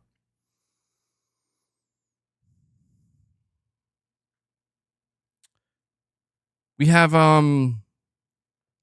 Edward Hulse with a super chat, and he says, the only thing I'm expecting from the State of Play tonight is Concord gameplay. Anything else is just the icing on the cake. Okay, well, that's a good expectation to have, Edward. That, to me, is one of the more realistic expectations for a person to have because, yeah, if there's one thing I do feel completely confident in is we're going to get Concord gameplay. I don't think it's going to be like extended gameplay, like 5 or 10 minutes or anything like that. I think it's going to be like probably a 1.5-minute trailer or something like that where we get our first look at gameplay. And that will be enough because we haven't seen literally anything. So getting like even a 1-minute-long trailer or a 1.5-minute-long trailer where we see some 10, 15-second snippets of gameplay, that'll go a long way in telling us what this game is going to be. Am I going to stream the State of Play? Yes, I am. yeah, I will be streaming a State of Play. So you can look forward to that. But yeah, that's a great expectation to have. Like I said, then you're going to see what Sony is going to be delivering to you for the next 6 to 9 months from their studios and maybe some partner studios and a couple of third parties sprinkled in. That's what you're going to get with the State of Play. And okay with another super chat here saying PlayStation's future is bright. The games will come. Enjoy now. Yeah, I agree. I like the way you worded that. Okay. There's been a tremendous amount of doom and gloom. Sometimes, somewhat justified. And I've been part of that as well. And there have been some not some roadblocks, but just some hurdles, I guess we could say, some things that have happened with PlayStation development wise that, they had to correct some things and get back on the path, so to speak. But I'm generally in agreement. The future of PlayStation does look bright. I'm happy to see that the PS5 is still doing very well. I'm happy to see that Sony still cares this much about the console space and their actual console itself. And they seem to understand on a basic level that there is a loyal customer base here that they've built over the past 30 years that, while they want to continue to grow and to expand, they can't do so at the expense of that loyal customer base because, well, I mean, why would you? The people that you're going to bring in, and that's another thing as well.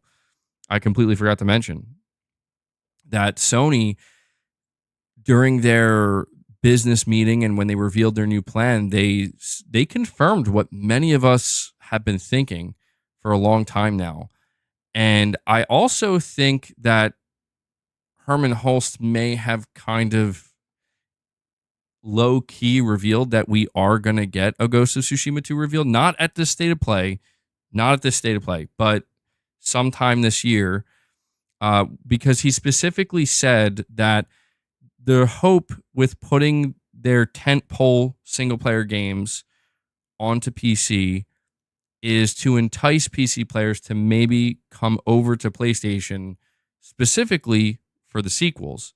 And it's interesting that he said that in the way that he did when he did, because the last game that just got dropped onto PC was Ghost of Tsushima. And so, I mean, hey, if that's the plan, we're waiting. I'm waiting, Sony, for that Ghost of Tsushima 2 announcement. And it also is another seemingly straight up confirmation that they're not going to drop their big single player tentpole titles day and date on PC. So I have William Aguilar here. He's an analyst and he did a pretty thorough breakdown. A pretty thorough analysis. I want to read what he put here to help kind of summarize everything we've been discussing up until this point. I probably should have done this earlier, but full highlights, analysis, and speculation. This is from, again, the PlayStation Business segment meeting. Single-player narrative-driven tentpole games will continue to release first on PlayStation consoles and will not go day one to PC. Older games will be strategically ported to PC after a staggered release to console. PlayStation plans to release at least one of these games every year. An example of a successful tentpole game is Spider-Man 2, which has sold over 11 million copies. During the Q&A, question 3 asked about the relationship with PC and if their strategy cannibalizes the sales of their consoles.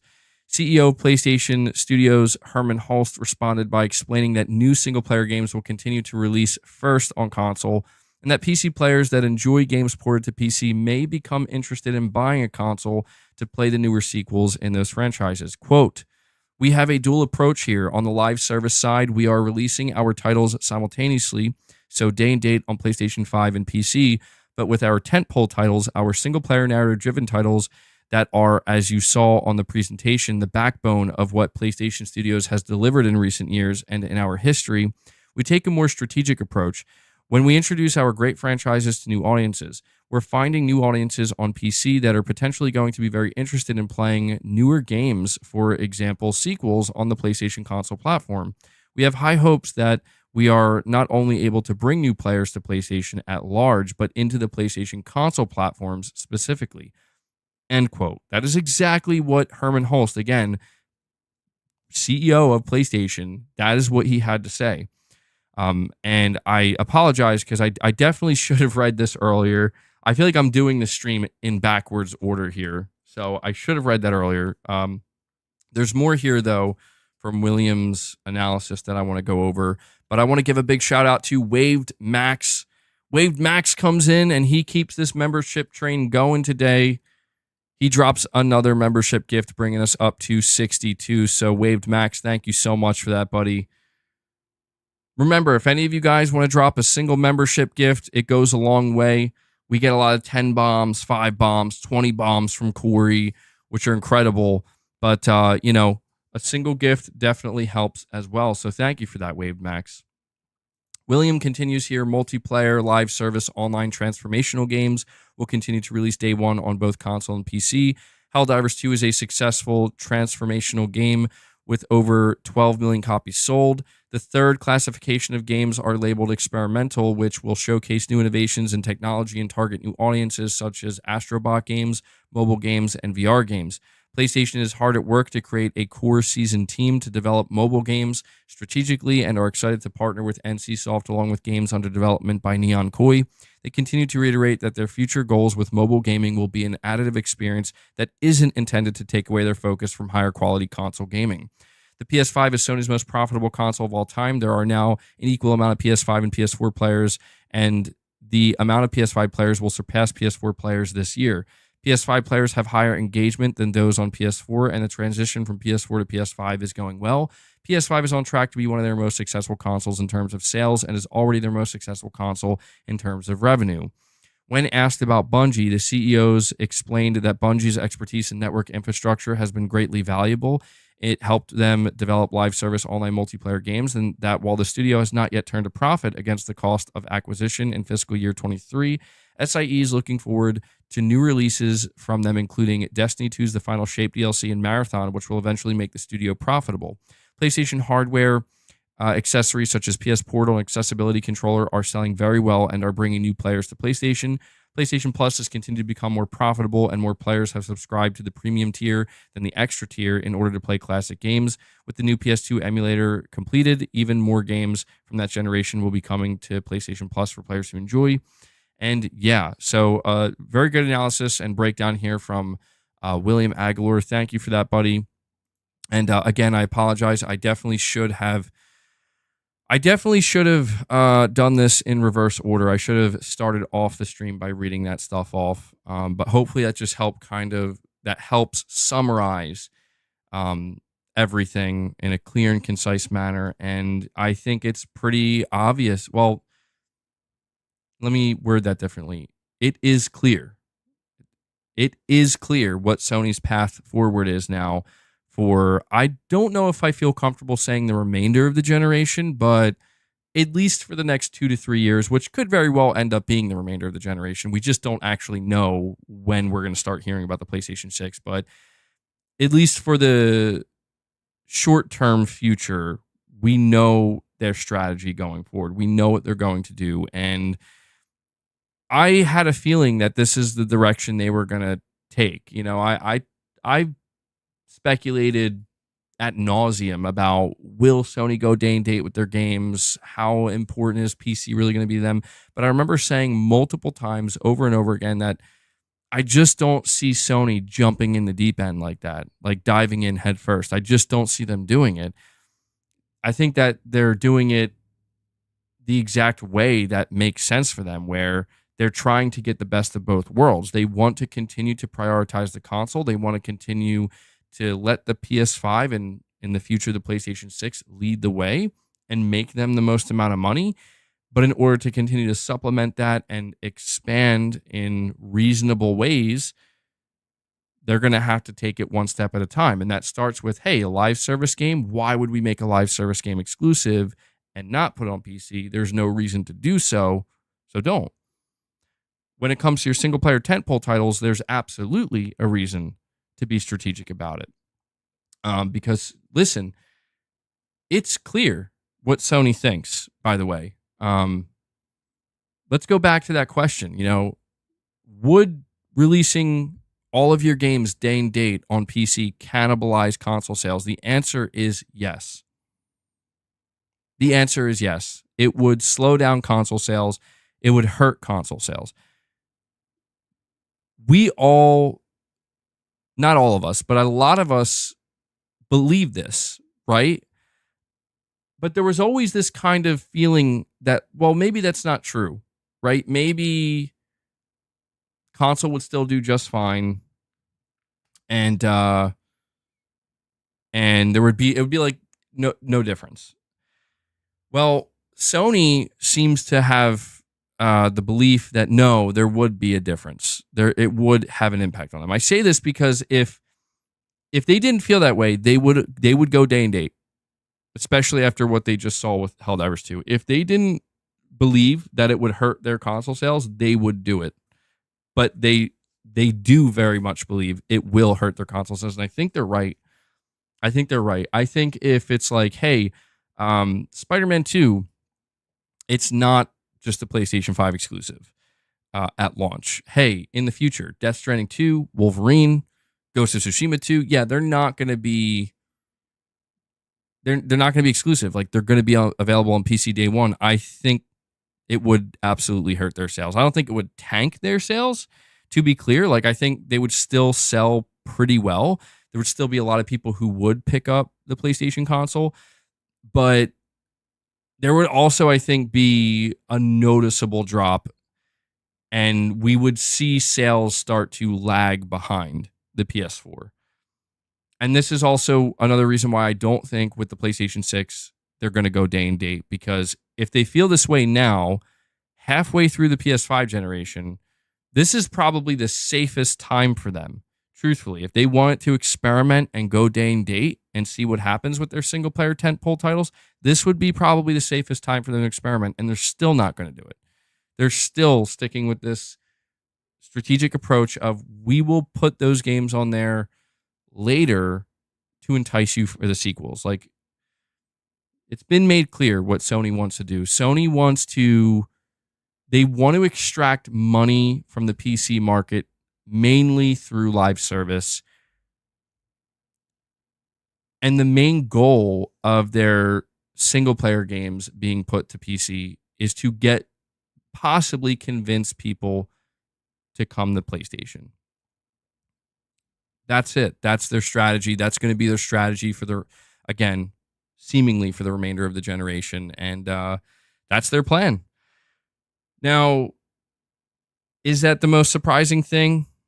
No, I don't think it is. But when you consider the type of conversations and the type of speculation that people have been doing on Twitter for the past year and a half or 2 years, you would think it's the most shocking thing in the world. They don't even have a PC launcher yet. Give them time. Well, here's the thing, dude. I think Sony behind the scenes, I don't think they're going to say this to their shareholders. Like, it's not necessary to reveal everything to the shareholders. I have no doubt they have a backup plan. Yeah, for sure. For sure. They would be stupid not to. There's no guarantee that the PlayStation 6 is going to be successful. We don't know when the console market is really going to hit that brick wall. We know that there's not a whole lot of growth left to extract out of the console market, but that doesn't mean it's hit a brick wall. It just means that if you want to continue to grow, you are going to have to go to other places. But again, most of their money is being made in the console sector, and they can't risk screwing that up. They can't. But that doesn't mean that the day won't come where it's out of Sony's control, here's a hypothetical. I don't think this is going to happen at all, but it's just a hypothetical. Let's say by the time we get to 2028, the PS6 is getting ready to launch, And it's like noticeable that there's just significantly less excitement, right? Like people are not nearly as interested in the PlayStation 6 as they were the PS5 or even the PS4. And that is obvious. And then it releases and we see that, oh, wow, yeah, this thing is not selling as well as the PlayStation 5. And it just becomes very clear through the data, through the numbers, that the market is moving on from the console. Like the sales from this point forward are just going to go downhill. Once that happens, Sony's going to need a backup plan. And it's obvious that their backup plan is going to, at least to me, it's obvious, their backup plan is going to come in the form of like, yeah, at some point we have to have a launcher. At some point we have to be able to transport the PlayStation Store and the PlayStation ecosystem to other places if we can't rely on console sales anymore. So they need to have that plan, because if you think about, let's think about the long-term future. Let's look beyond the PlayStation 5 and beyond the PlayStation 6. Let's say 15, 20 years from now, give or take, right? Like, you know what? Let's go further than that. Let's go like 25 years from now. 25 years from now, dude, consoles could be totally irrelevant, like almost non-existent. Like no one plays on console anymore. You know, it could easily be a future where it's just like there are devices everywhere.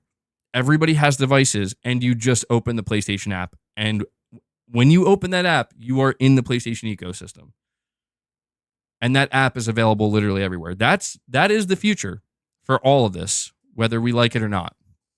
But we're not there yet. We're just not there yet. We're not going to be there for a while. And the only way we get there is when the console dies.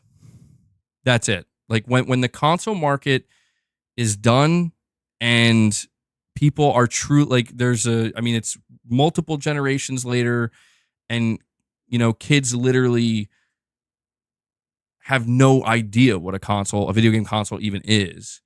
I mean, you could say maybe some kids today still don't really know, but generally speaking, I think even with the younger generation, they still have some, like, I think the younger generation still knows like what a PS5 is. At the very least, like they know what gaming on PC hardware is, you know. But in the future, that could change, where it's just everything's an app across all devices. And I'm just thinking about that because I do believe that's the end game, but I just don't think we're anywhere near that end game yet. I think we have a ways to go. We do. Oh, and to be clear, that future I'm talking about, you'll be able to play games natively. You're not going to have to stream them. I mean, maybe I think streaming will be more prominent, but I think you'll be able to play these games natively on like any device. Like, I think in the future, you're going to have TVs that have the capability to just literally natively play like AAA games. I do think that. I'm talking about the distant future, by the way. Our phones will be able to do that. Hell, who knows? We'll probably be wearing some shit on our faces where we won't even need TVs. We won't even need phones. Maybe we'll be getting stuff planted into our brains. You know? I don't need a PlayStation. I got it in here. I just got to close my eyes.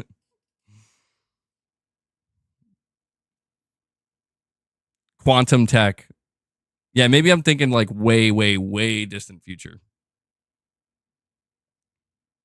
I'm taking it too far. Yeah, probably. I took it too far. I got PlayStation eyes. I'm uploading PlayStation to my brain. I'm shopping in the PlayStation store right now, guys. You just don't know it. We have okay with it. Or sorry, hold on. Rich Rod 908 first saying, have I seen the rumored list? MB Gangsta. Why do you do this to me, Rich Rod? I did see the list. Yeah. I think it's real. But we talked at the beginning of the stream about Resident Evil 9 just popping up on Play Asia. And I'm like, okay, hold on. This is really throwing me off now. Why do we think it's real? I think it's real because, to be honest, like that list of games that leaked out, that it's so close to what I expected. Like it pretty much is what I expected. Like when it comes to the third party stuff on that list, you could kind of interchange it. But generally speaking, I'm like, yeah, that to me looks like the next 6 to 9 months of PlayStation 5 when it comes to like exclusives. So that's why I believe it.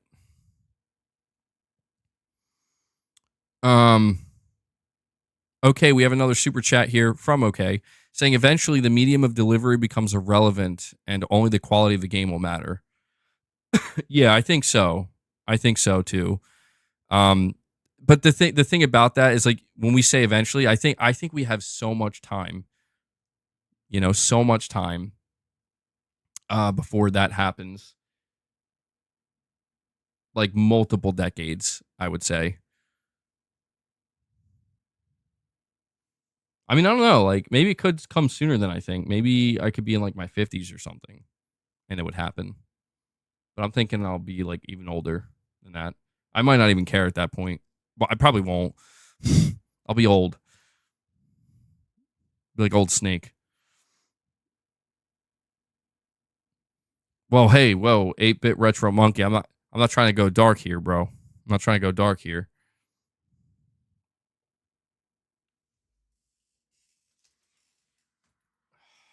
It's getting hot in here. It's a good, nice breeze outside. Nano machines. There we go. And we have another super chat from Money saying Sony really think PC players will buy a PlayStation. LOL. Well, you know what's interesting about this, Money? I don't know if there's any way for them to track that. I feel like there isn't. But what's interesting about them saying that is they've been releasing these games on PC for a couple of years now. Like since like, what was the first PC release in 2019 or 2020? So it's been a while.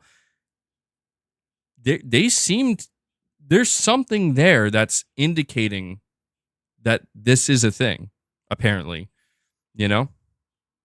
Because if you're Sony, I don't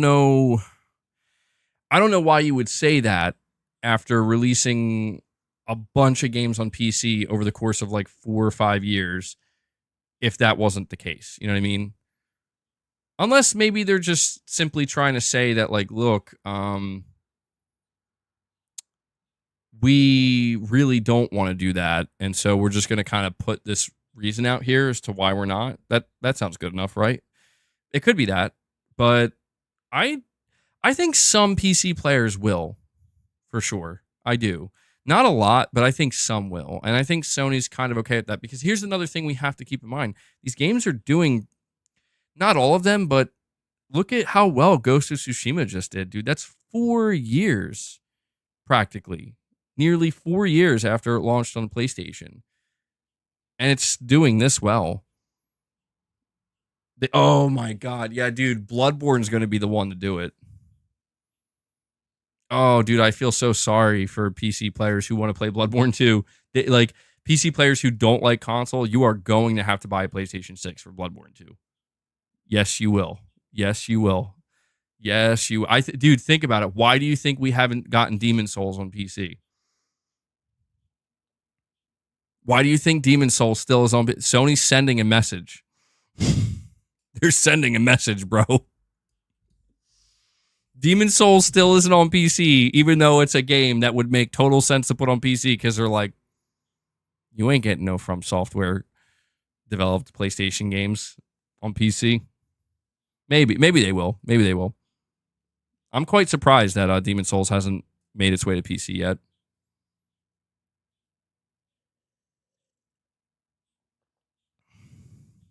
Bloodborne 2, that would be news to FromSoft. I don't think Bloodborne 2 is... I don't know if Bloodborne 2 is going to happen or not, but I mean, never say never. I think if Bloodborne 2 happens, it would probably be like a late PlayStation 6 game, you know? But we have Elden Ring. That's true. That's true. I don't know though, man. People really love Bloodborne. Demon Souls is coming to PC. I could still see Demon Souls coming to PC. I do wonder why it hasn't though, you know? Like, does anybody find that weird? I find that weird because it's like, I think Demon Souls is one of those games that has a pretty good chance of selling well on PC. I do think so. Like more, I mean, we got like a Sackboy's Big Adventure before we got Demon Souls on PC. And it's like, what? Like, bro, like Demon Souls would definitely sell way better than Sackboy Big Adventure on PC. So it tells me that they're waiting for some reason. I wonder what that reason could be. Who said it was coming to PC? I think it's just speculation. PS Gamer, did I miss your super chat?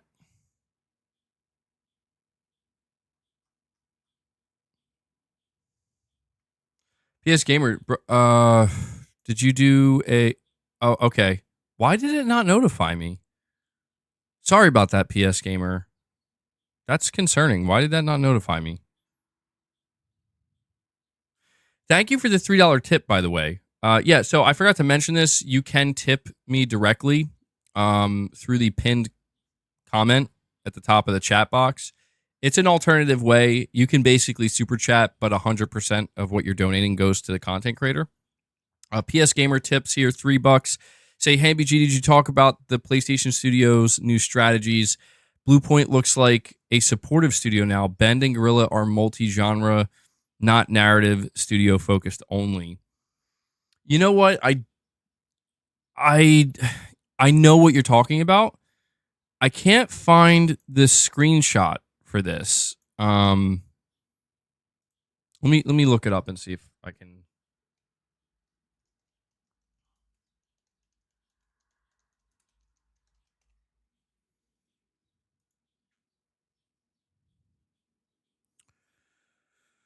Hold on. I'm trying to find.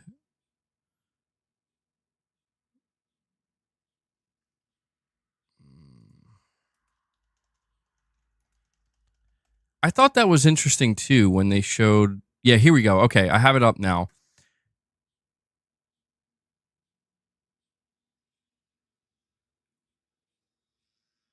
I don't. Well, yeah.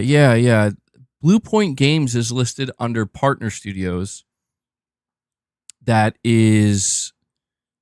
So the partner studios that are listed: Bluepoint Games, Nixxes, and Valkyrie Entertainment. But here's the thing: didn't Bluepoint Games help with God of War Ragnarok?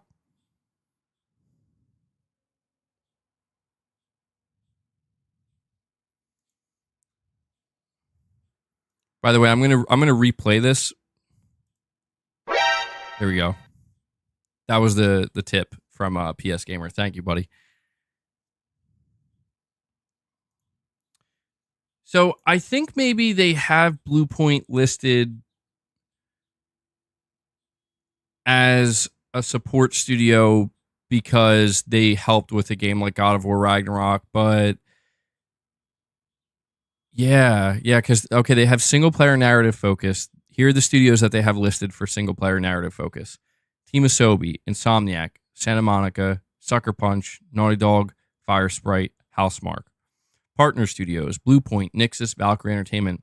Evolving / multi-genre: Guerrilla Games, Polyphony Digital, Media Molecule, Sony Bend. So interesting. Sony Bend listed as evolving / multi-genre. Okay. Live service focus: San Diego studio. Sorry, Bungie, Firewalk, Haven, Neon Koi. Very interesting the way that they break this up. I think I'm most interested in Bluepoint as well as the evolving / multi-genre. It's a little weird that,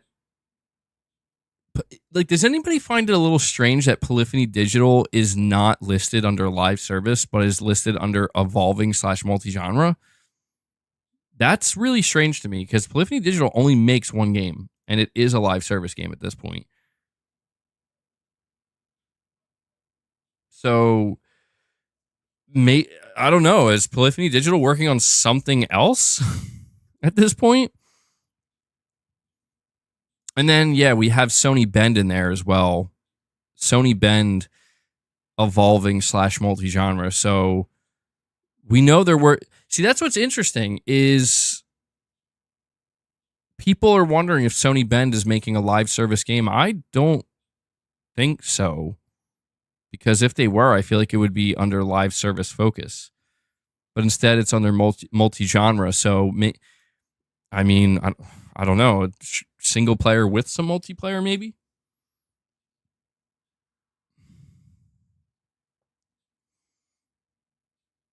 Mr. B, you're saying it makes sense to me. GT7 is a single player, multiplayer, and a light live service. Okay. MBG, there's some info leaked regarding Resident Evil 9 on PS5. Uh-oh.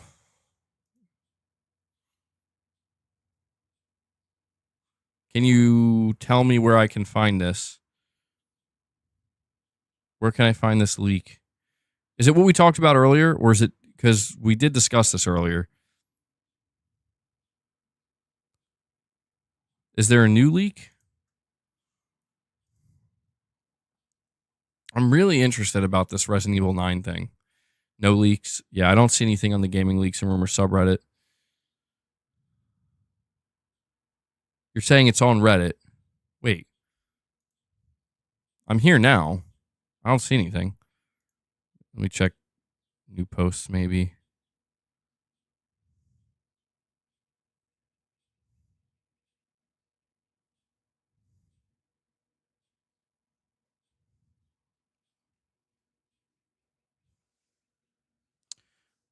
Guys, hold on 1 second. Oops.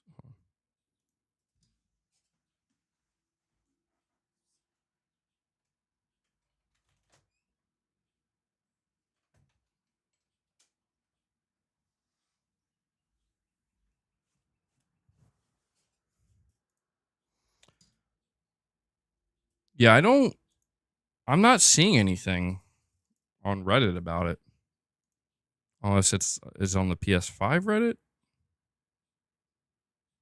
Okay, yeah, I see it. On the PS5 subreddit. Yeah, we covered this earlier. I don't know what's going on with this, dude. This Resident Evil 9 thing.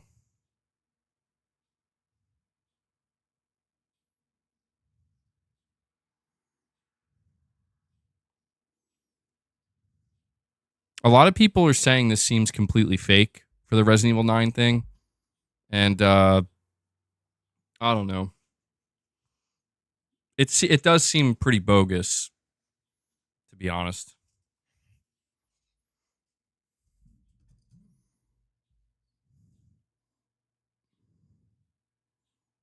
Do I think Bluepoint is not making their own game now and only helping other studios?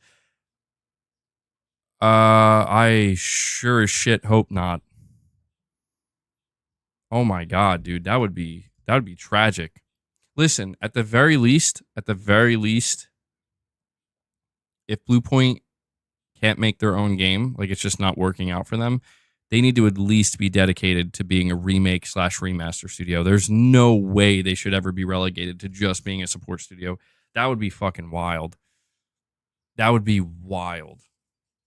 That would be a massive, massive L. So I think we got to be patient. I'm sure I don't know, maybe they're collabing with FromSoft, bro. Maybe that's what it is.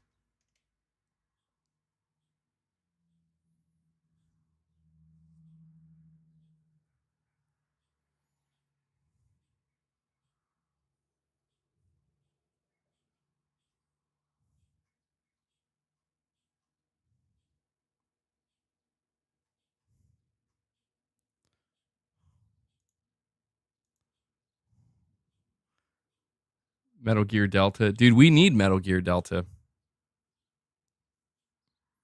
No, I'm not muted. I was just looking at something real quick.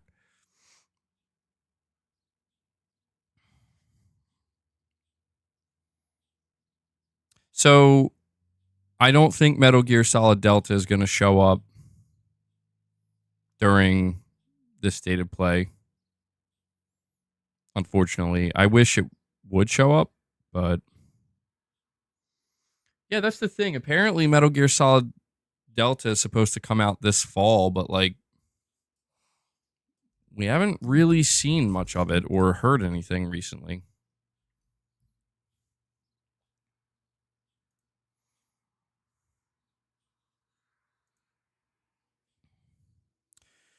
Silent Hill 2, I do think is going to be in the state of play for sure. Yeah. I mean, there's a Silent Hill transmission right after, so it's going to show up. We're going to have to get a release date.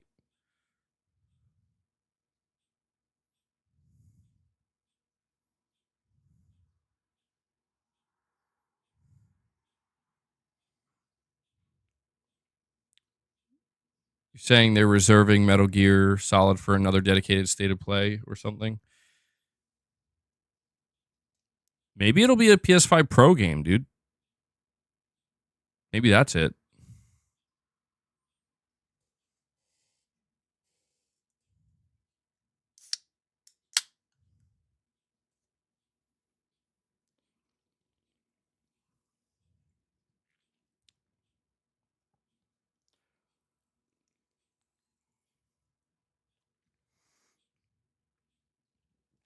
No, this isn't soda. It's just seltzer, sparkling water. I don't really know what the difference is between sparkling water and seltzer water, but this is it. The flavor is pomegranate dragon fruit. It's pretty good. It's pretty good. Yeah, I'm feeling loose today. Drinking a sparkling water on stream. I see you're a man of elegant taste. That's funny. Devil Shooter, you're saying you'd rather just drink water. I usually only drink seltzer or sparkling water like at night. Like I usually have like one can or something. I don't normally drink it throughout the day, but I don't know. Today I just kind of felt it. You having a White Claw right now? Nice. Yeah, I got that fancy sparkling water. MBG, a game from the Middle Eastern studio, is going to show up today. It's from the new Istanbul-based studio. Yeah, that'll be interesting to see. MBG always drinks sparkling water after injecting synthol. Oh, man. I will never understand why anybody does that.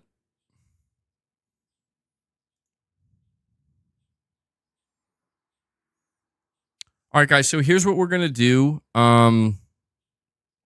We're going to let this stream run until about the 2.5 hour mark, maybe till 2:35. So another 10 or so minutes. And for the last 10 minutes, we're just going to, I guess, hang out for a bit. But I want to give it that 10 minutes because I want to do a last call for, at least for now, we're going to be doing another stream later. So you will have another opportunity to drop any membership gifts or anything like that later on during the state of play. But for now, for this stream, it'll be the last call for memberships.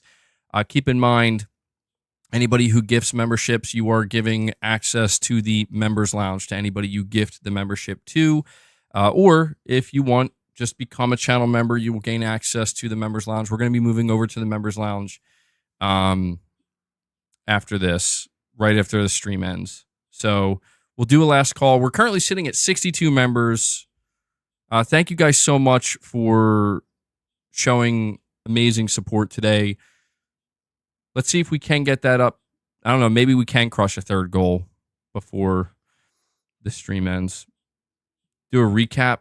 What happened? Well, a quick recap of the stream. First, we talked about the possibility of a Resident Evil 9 leak, but there doesn't seem to be any veracity to it.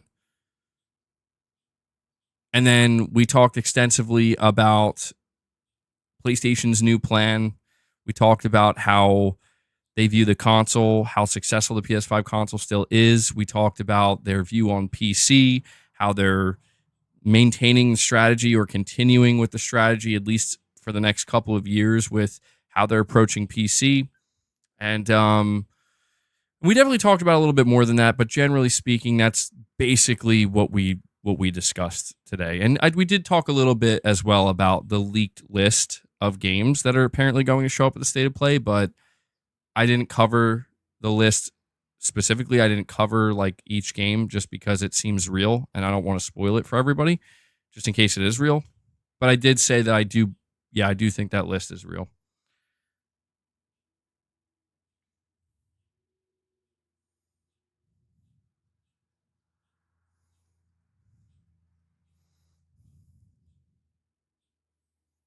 Are they going to show KOTOR Remake today? It's been 4 years. I don't think KOTOR Remake is going to have any association with PlayStation going forward.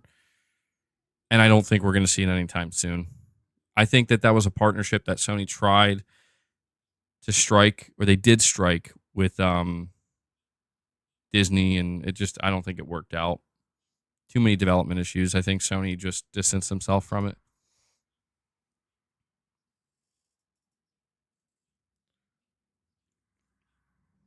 Digital Dude 25 with a $2 super chat says, you got to try Hennessy and whiskey together.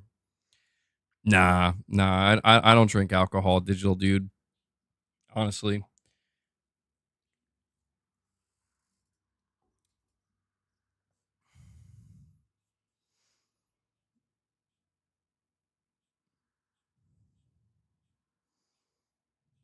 Sip sparkling water. We're going to see Jade Cocoon remake? Probably not.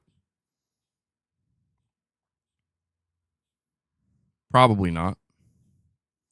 World premiere.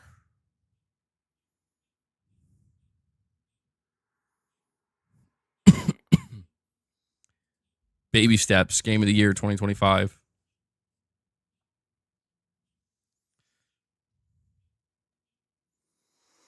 MBG hasn't done drugs either. He's still pure and innocent. Yeah, I gotta be careful what I'm saying on these streams anymore, though. I do. I really do, because I think YouTube is starting to get a little bit annoyed with... They're just... You know what I'm realizing? There are some... I've known this, but for some reason I forget when I'm streaming, and I have to do a better... Like, I really have to do a better job.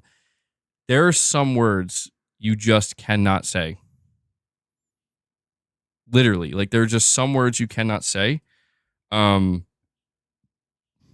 if you say them, the algorithm will, like, automatically demonetize you. Which is frustrating, because sometimes it's just easy to, like, slip.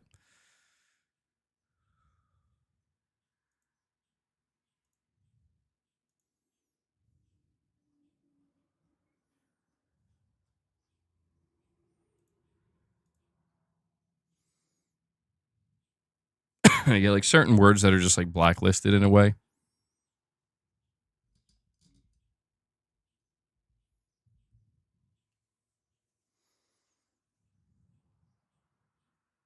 What is the show? Is it like a showcase or what? It's a state of play. It's going to be a 35 minute state of play. It's happening at 6 o'clock Eastern time.